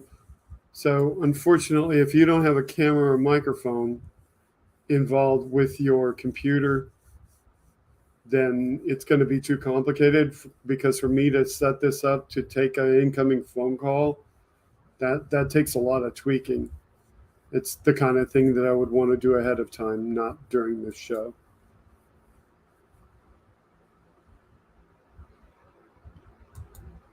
Thank you for that.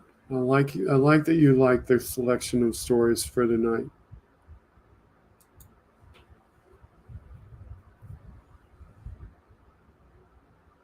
I mean, the only way that I could take you with a phone would be through my phone. So yeah.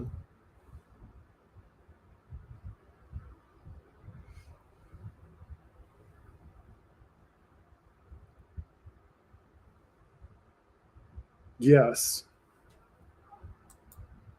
Yeah, that's where I sent you the message. But that's a link that you have to use with your computer. So I'd have to send you a thing, and I have to set up the phone, and I don't know how good it would sound if you went through the phone.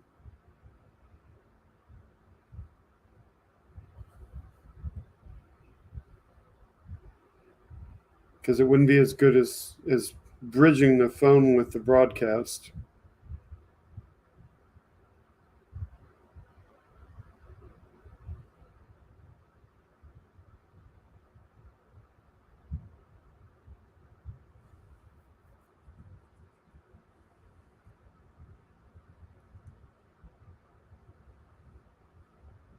So I don't know.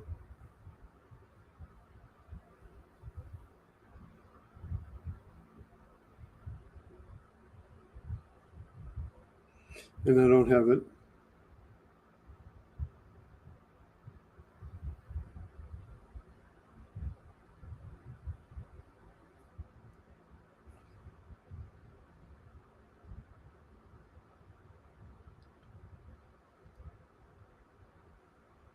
From the group. Okay.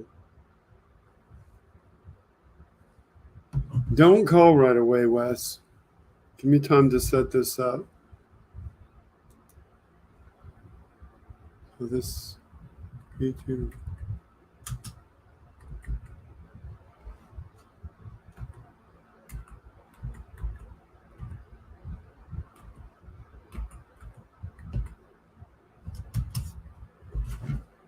Okay. Give me a moment, Wes, before you call, because I have to set it up.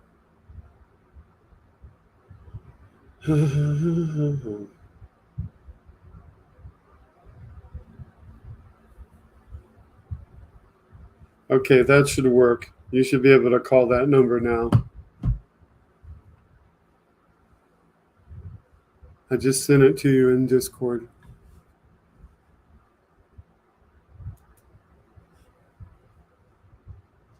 You're not going to call? Or are you just not calling? You can call now. Go get the number.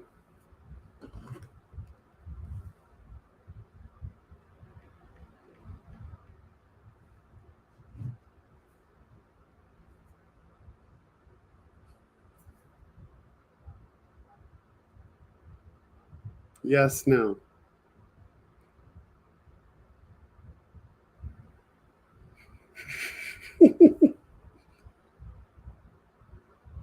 Should go through. I hope so.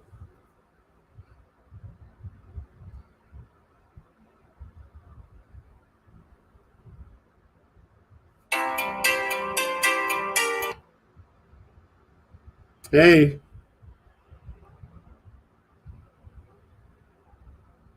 What have you? I can't see. Hang on one second. Every time. Hey, I got you now. Okay, I have my audio all the way down now, so we shouldn't be picking up anything. It's going upstairs and in my bedroom, but can you hear any echoes or anything? Sounds normal. Okay, because I can hear my voice coming from my bedroom about 2 seconds after I talk. Well, if you have to go shut that off. No, that's all right. I like it. Okay. Yeah, I see you on the screen, but it's about, I'm thinking it's probably 5 seconds after I hear you saying it in my bedroom. And I hear myself saying what I'm saying after I just say it, probably a half a second.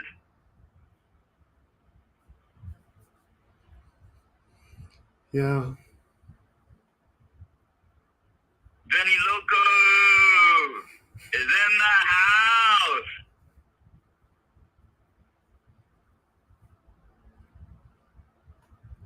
So are you going to sing for us? I'm waiting for my voice to stop, and then yours. Okay, whose birthday is it? Whose birthday was it? Andrea's? Hers is coming up. Andrea's birthday yesterday? Hers is coming up this month, but it's not right away. No, it was just yesterday, wasn't it? She's one of these people that celebrates it all month. Okay, this is for Andrea then, because this is my greatest hit. Estas son las mañanitas que las cama el rey David. A las muchachas bonitas se las cantamos así. Despierta, mi bien, despierta. Mira que amaneció. Ya los pajaritos cantan, la luna ya se metió. We are the world. Come on, everybody, sing with me. We are the children. We are the ones who make a better day. So let's start living. There's a choice we're making. We're saving our own lives. It's true, we'll make a better day. Just you and me. And Ken, Otto, and Benny Loco, and Aaron West, and Trucker John, and Casper Northerner, and did I say Andrea Brower yet? It's for her anyway. I love you, Andrea. You can kick me off whenever you want. I need to go out and take the trash sometimes. Love you all, really, truly. Oh, I forgot Jolie.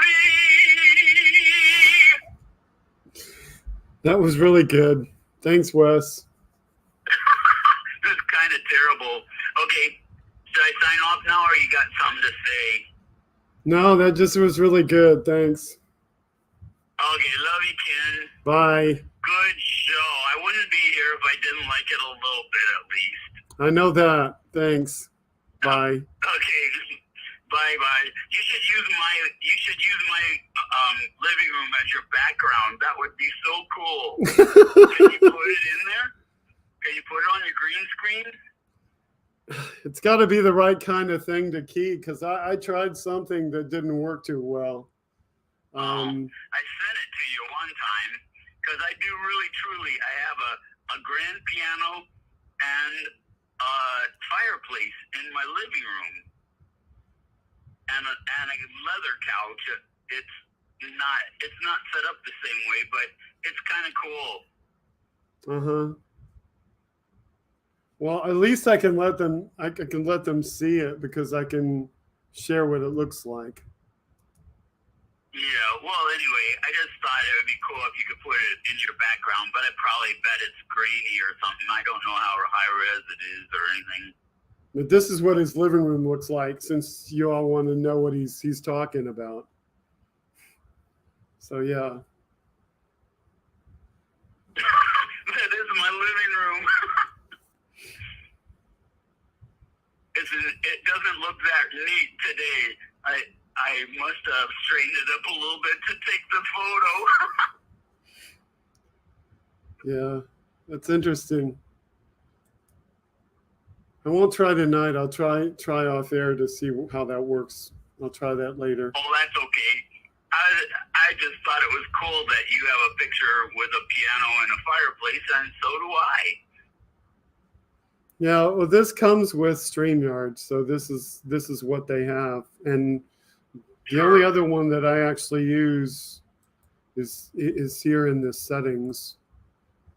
And well, when I thought it was this comes with it too, and if you know, like old Patreon videos with Hal, you'll see like this background and old videos with Hal.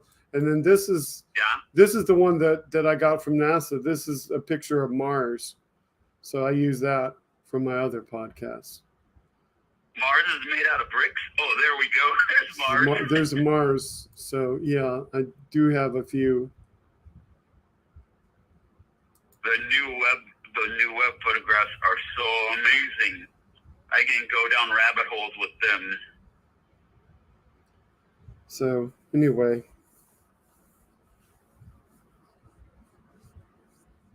Erin says she lives on Mars. Okay. Men are from Mars, women are from Venus. The demons are also on Venus, so the old mythology says. Well, anyway, do you have to go out and walk the dogs now? No, I have no animals that aren't. I thought you take the trash out. That's what you said, not dogs. You said you had to take the trash out. I did. I did that while I was in timeout. Okay. Yeah, because the chat goes so slow, I can go out for a minute or more, and nobody has posted anything more. Mm-hmm. Yeah, you guys are too slow. You're too busy doing something else, I think. Everybody's just kind of, or else they're in between 2 or 3 different screens. Well, are you on a computer and they're on tablets or small phones? You're right, yeah. Because on a computer you can type a lot faster. Yep. I still have you coming from my bedroom about 4 seconds after we said whatever we said. Mm-hmm. Okay. Yeah. I'll let you go so you Okay. can Well, it's good to hear wrap it from you up. tonight, and You it's good did to get you to sing for us. You did a good job, buddy. All right. Thank you. Yeah, I think it was in the 20s. I think it's 30 degrees right now. So the weatherman says in Rockford, Illinois. It wasn't bad. I didn't put on a coat or anything when I went out to take the trash. Mm-hmm. And I even have on flip-flops. Wow. Yeah, but then Vinny Loco says in between dabs, and that's correct, and I've had a couple of drinks. So I'm feeling no pain. Okay. I love everybody. I really, truly do. God bless us all. God bless Donald Trump. I hope he croaks. It's time, isn't it time? If we all prayed hard enough. I am going to hell if there is one. Oh, well. I don't believe in hell. A lot of people don't like me because I don't believe in hell. Okay. Love you all. Bye-bye. Bye-bye, Wes. I'm really leaving now. I'm going right now. I'm leaving. I promise I'm leaving. Midwestern goodbye. Button, but I am leaving. Bye. And he really did hang up. I didn't hang up on him.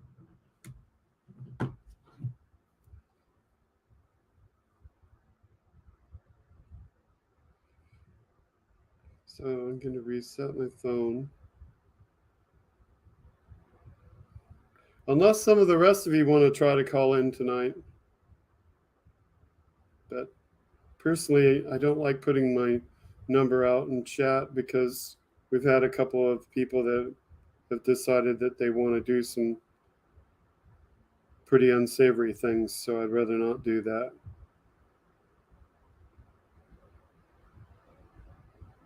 Where did that setting go again?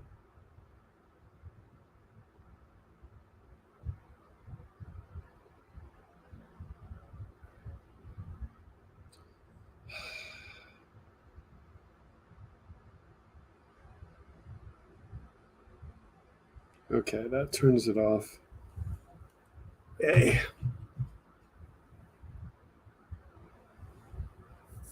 So, good evening and welcome, Benny Loco. Glad to have you here. You came in while Wes was chatting, so I couldn't say that.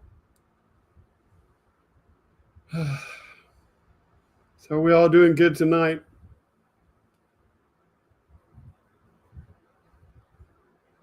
I'm pretty much exhausted every topic for tonight.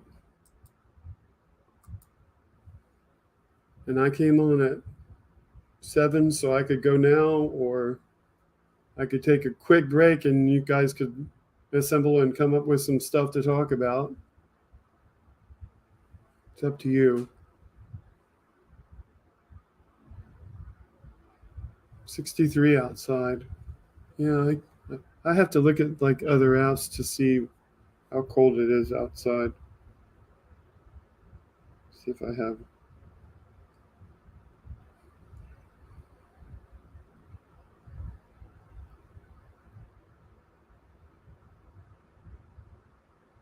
That's one of my complaints is I really need like a thermometer on my house that I can actually look up.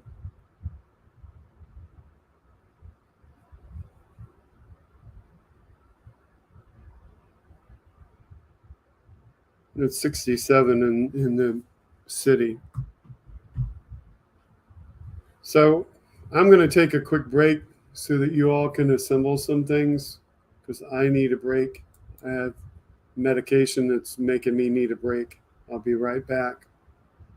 Let me just find the break video, and here we go.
Hey, welcome to the broadcast Kinky Streets. Great to have you here. So, thanks for the break, everyone. Okay, so Andrea was saying don't go yet. So, I think she has probably some more topics in mind.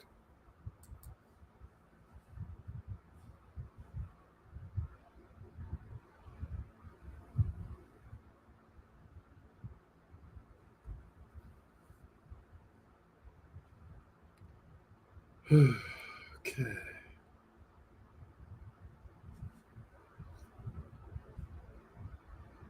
All right.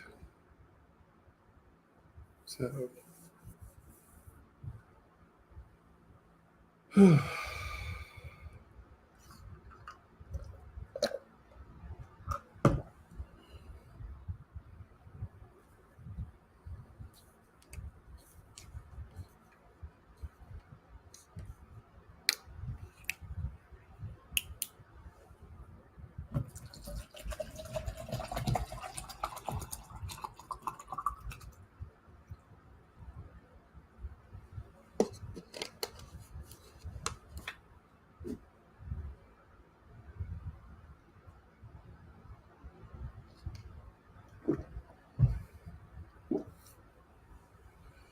okay. So, what did you want to talk about that we didn't talk about so far?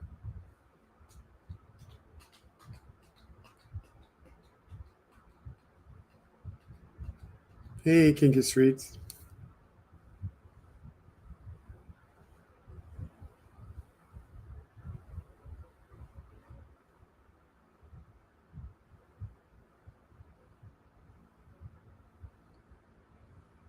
Anybody watch anything interesting they want to talk about? Anybody have any topics that were covered this week that were interesting to talk about?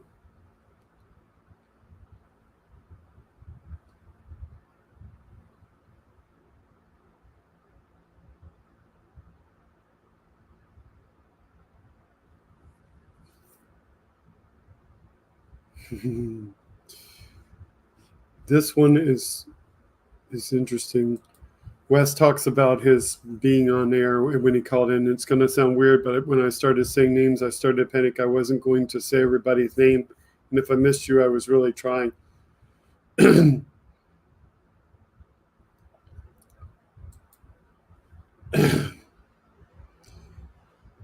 Wes, when you see me like chat everybody's name, it's because I'm on a computer and I go to the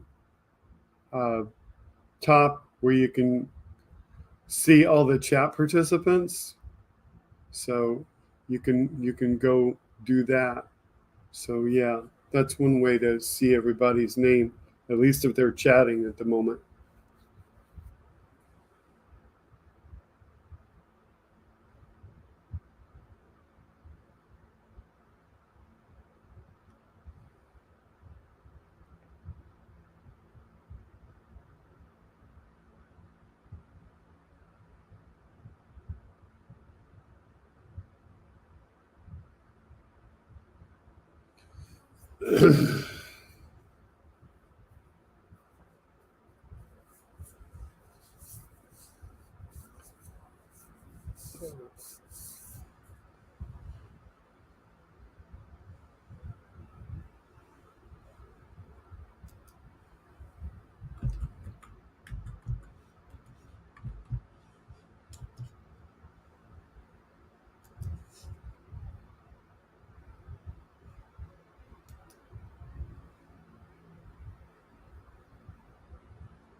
It's weird. I should have sent the link across, but maybe it didn't.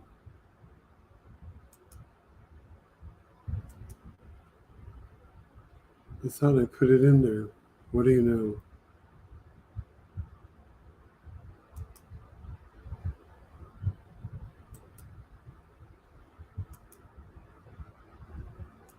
Weird. So I'm trying what you asked me to try, Wes, to see if I could use your image. See if it works.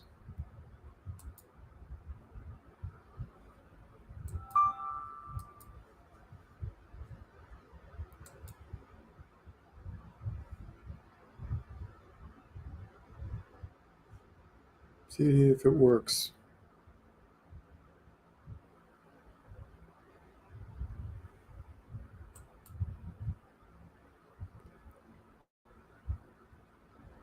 Unfortunately, there doesn't seem to be any way to download it. You can see it. Oh, maybe. Okay, there we go. Save image as.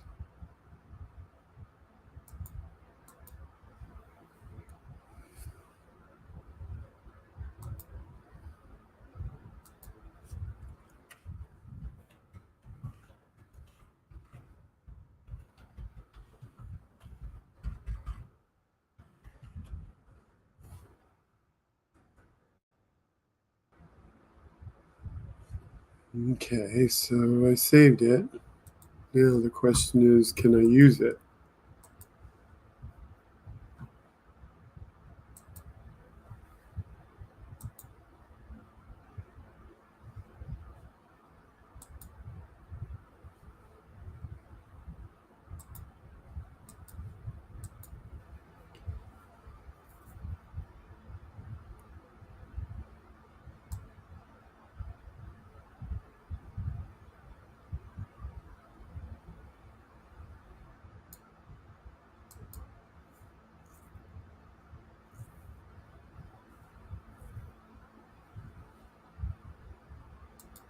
What do you know, Wes? It actually works.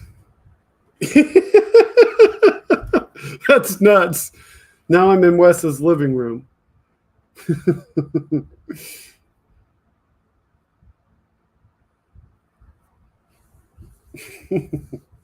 That's pretty funny.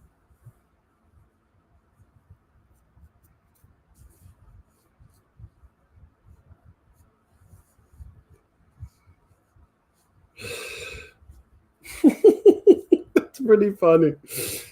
That really is pretty funny.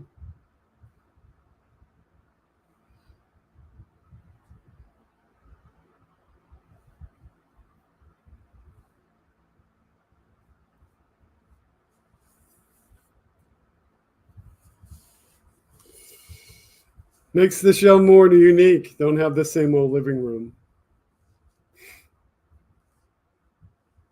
So it's kind of funny. It really is.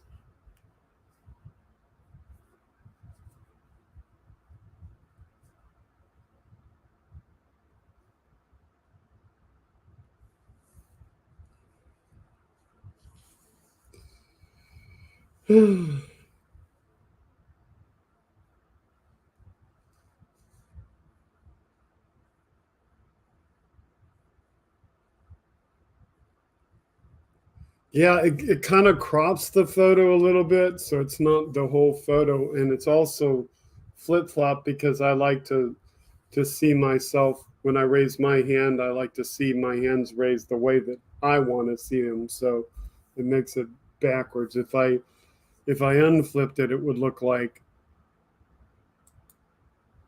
if I turned off the mirror on the camera, it would look like this instead of this.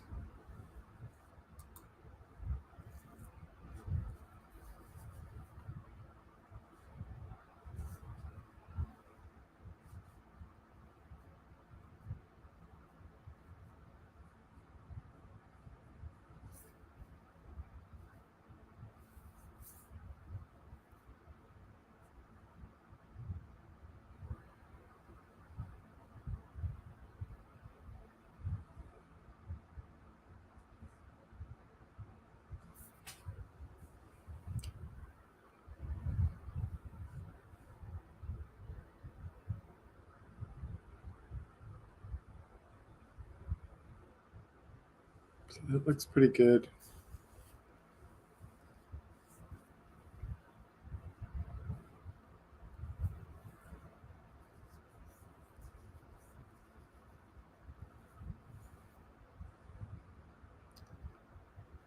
This piece over here, can't really point to it.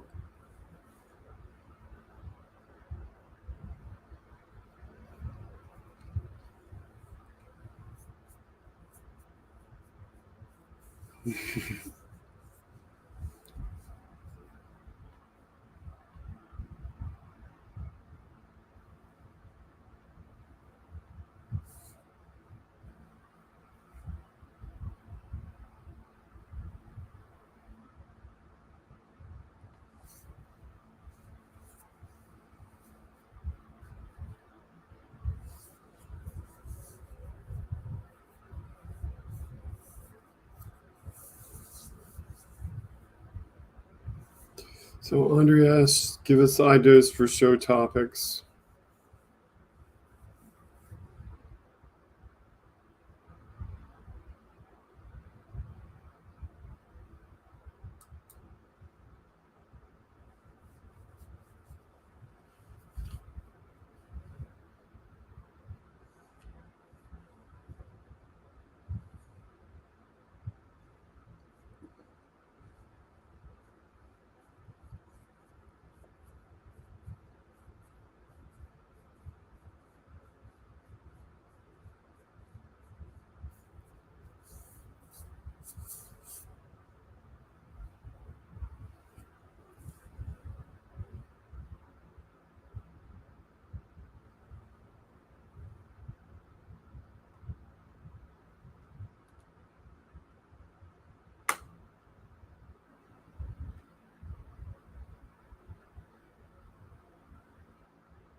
Yeah, Andrea brings this up.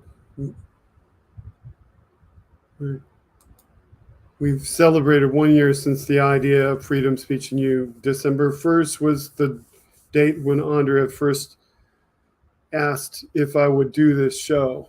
So it's been 1 year since this was an idea.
Kelly says, congratulations, Andrea and Ken, on the anniversary of the show.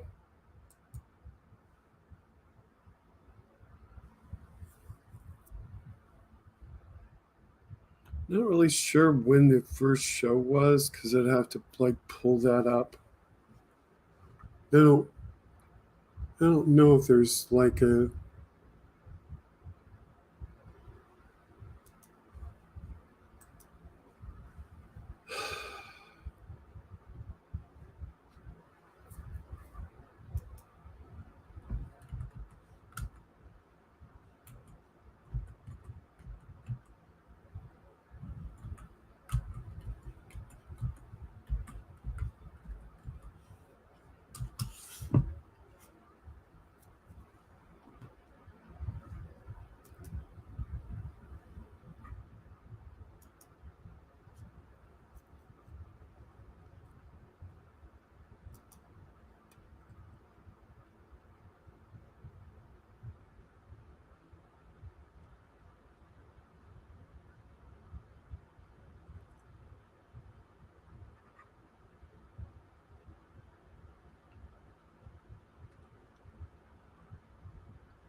The actual first episode was February 27th, because the idea came on December 1st.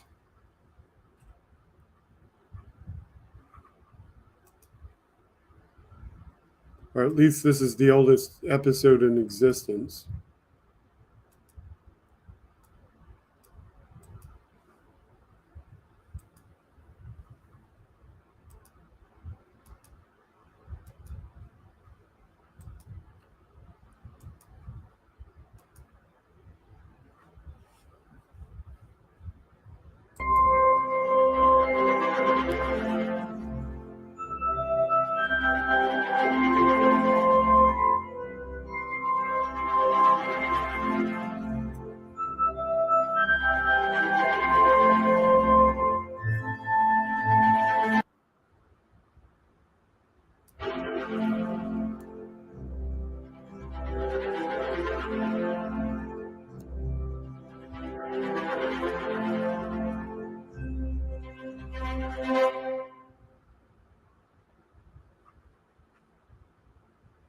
Good evening and welcome to Freedom Speech and You. I'm one of your two hosts. I'm Ken, and this is our first inaugural program for our show. So, what is Freedom Speech and You about? Freedom Speech and You is about YOU. That's right. We discuss the politics that you want to discuss. You can watch us on Facebook, YouTube, and Twitch. Right now, we're waiting for our other host, Andrea, to get connected. The joys of computers. Welcome, Jim, and welcome to the show. So, Jim, I know that you did discuss something on Discord. You can either just tell me what it was you wanted to discuss, or you can make me look it up. Which would you like to do, Jim? Now, there we also have another viewer out there. I'm not really sure where. Let me see. We look here on the screen. Okay, we have one viewer on YouTube. That would be you, Jim, and we have a viewer on Twitch. That would be my own account rebroadcasting this for anybody that follows there. So let me see if that's Andrea. Be right there having technical issues. So Jim, let me do you a favor. Yes, well, since you're waiting, by all means, Jim, I'll pull it up and see if it's the same thing you said earlier. Because I'm waiting. It's the show about you. It's the show that discusses what you want to discuss. Hopefully, we'll have other viewers shortly. I've invited as many as I can, but you know how that is. You catch people during their lunch. You catch people during their dinner. Some people, this is not the right time of day. So we have a viewer on Facebook, and we have Jim on YouTube. Would our Facebook viewer like to chime in and tell us who you are? We love to know who you are. And we have my own account on Twitch streaming this out in case somebody follows the wrong account. I'd love to do that on every place, but Twitch is the only place where I can actually get that code. Oh, yeah, the Starlink. That's right, Jim. I remember reading that. Jim wanted to know what I thought about the Starlink and its effect on the basically the view of the space beyond Starlink. Excuse me, Jim, while I take a sip. There's a lot of concern from a lot of people about Starlink that it would. So that was the first show, and let me see if I can populate the night sky so closely that you wouldn't be able to see the stars anymore. And stop sharing it for a second, and let me see if I can figure out how to get it back to. Okay. Scroll it some more.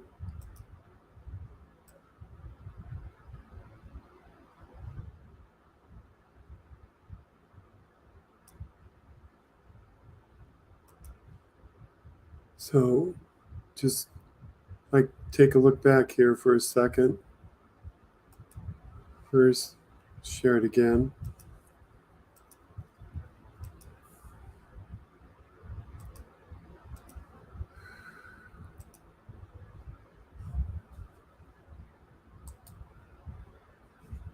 And last you said she's looking technical issues. Okay, now we have Andrea. So let's put It would Andrea in. not work. It would not work Welcome tonight. to the stream, Andrea. Andrea is our co-host on Yes. Hello. Some of you may recognize Andrea's name from YouTube on House Stream.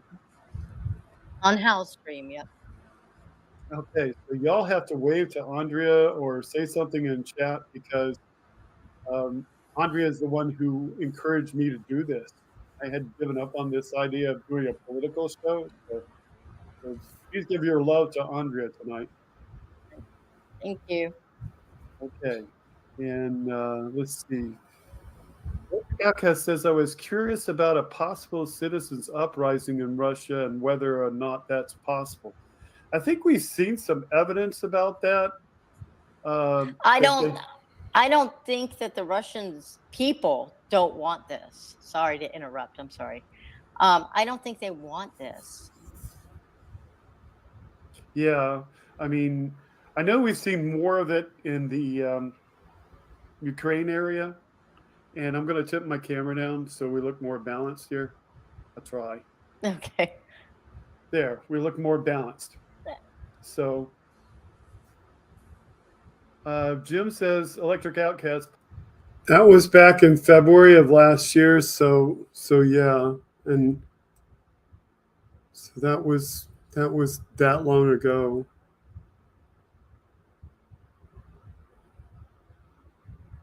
So yeah, that's what things looked like back then. So just looking back at history there.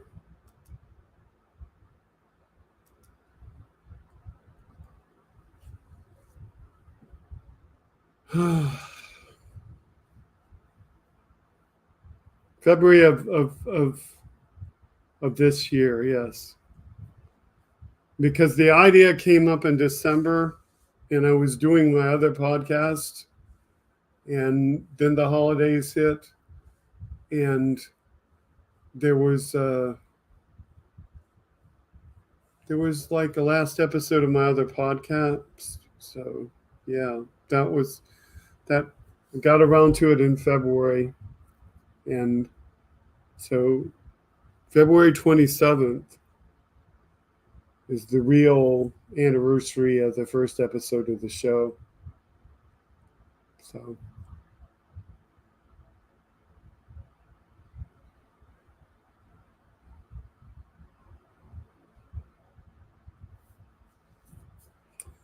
anyway,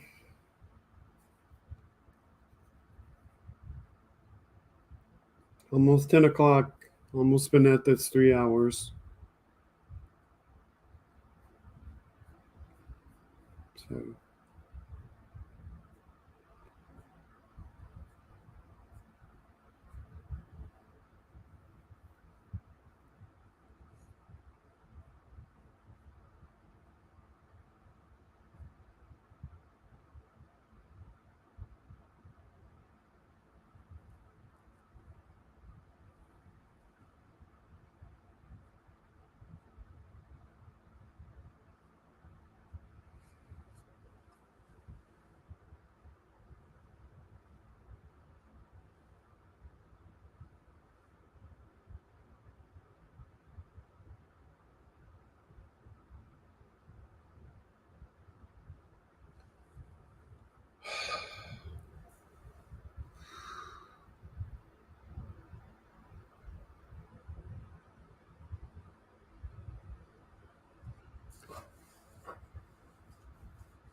So y'all doing good. Can we wrap this up and come back next week? Is that good for everybody?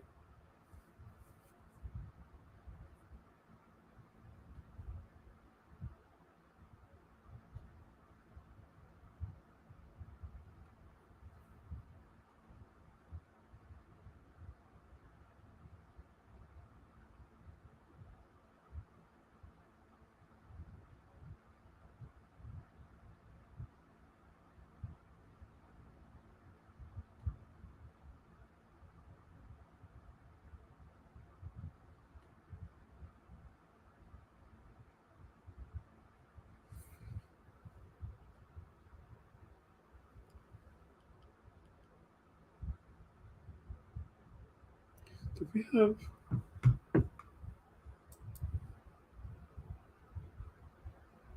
Did I do that? Okay, that was me.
To figure out how to do this.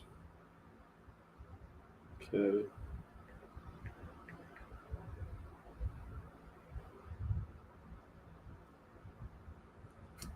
There we go. Now it's on its way to me.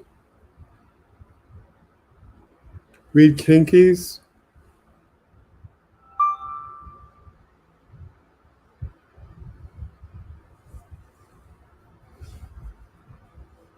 This one.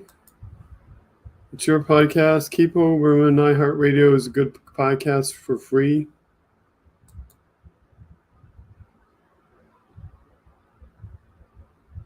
Every weekday for Keith.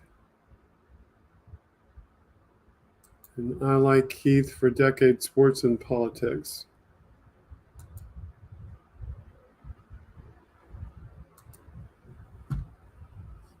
And I was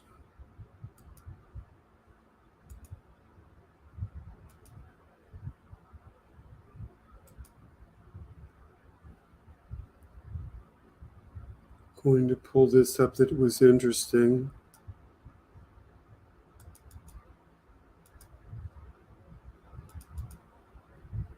Come on.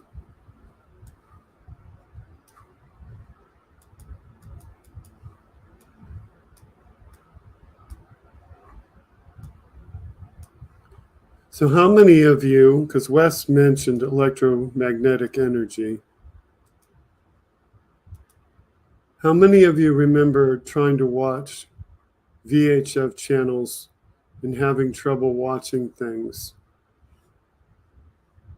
because you're trying to watch like VHF channel 2 through 7 in particular, although it sometimes happened with 2 through 6, excuse me, and sometimes it happened through 7 through 13, and you're trying to watch something, particularly for me back in the day, football,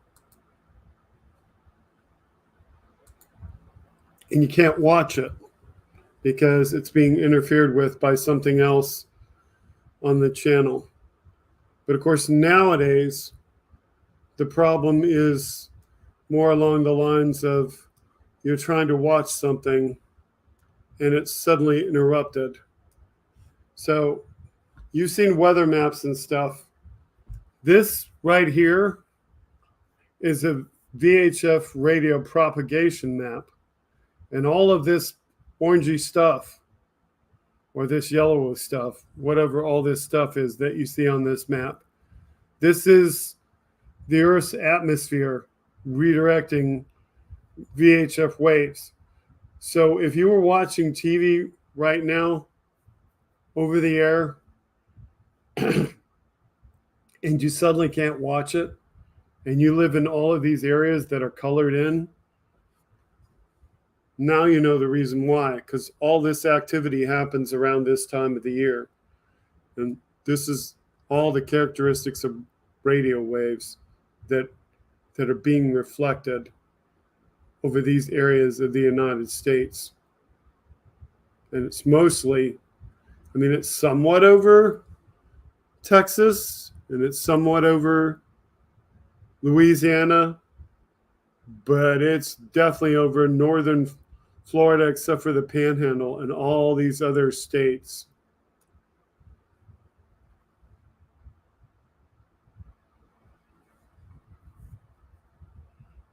And all this stuff is natural occurring. There's nothing you can do about it. It just naturally occurs. So if you ever like try to listen to like radio stations and you can't hear your favorite radio station because it's weak and you're getting this other station from another area, all of this environmental effect is what's going on.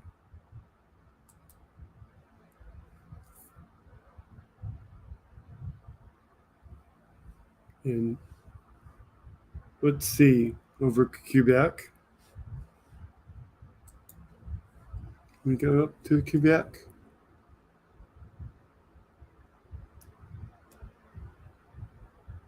Nothing going on up there. But there are some other places up in the northern United States.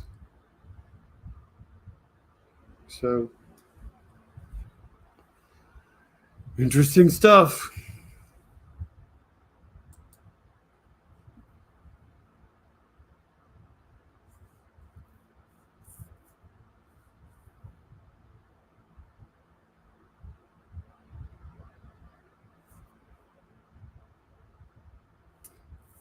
And this stuff that's on this map has a lot to do with air inversions. When instead of the hot air rising and the cold air coming down, the exact opposite happens, where the cold air goes up and the hot air goes down.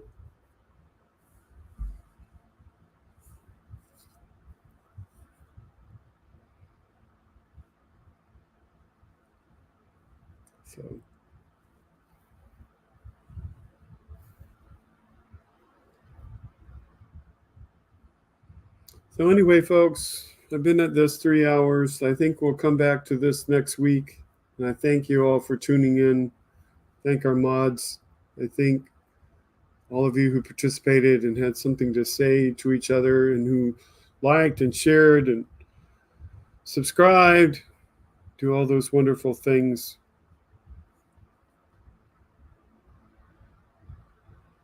Okay? So thanks all. Have a good evening. We'll see you here next Sunday, okay? With a whole new list of topics. Thank you for tuning in to Freedom, Speech, and You. Oops, not that one. The one that says goodbye. Close.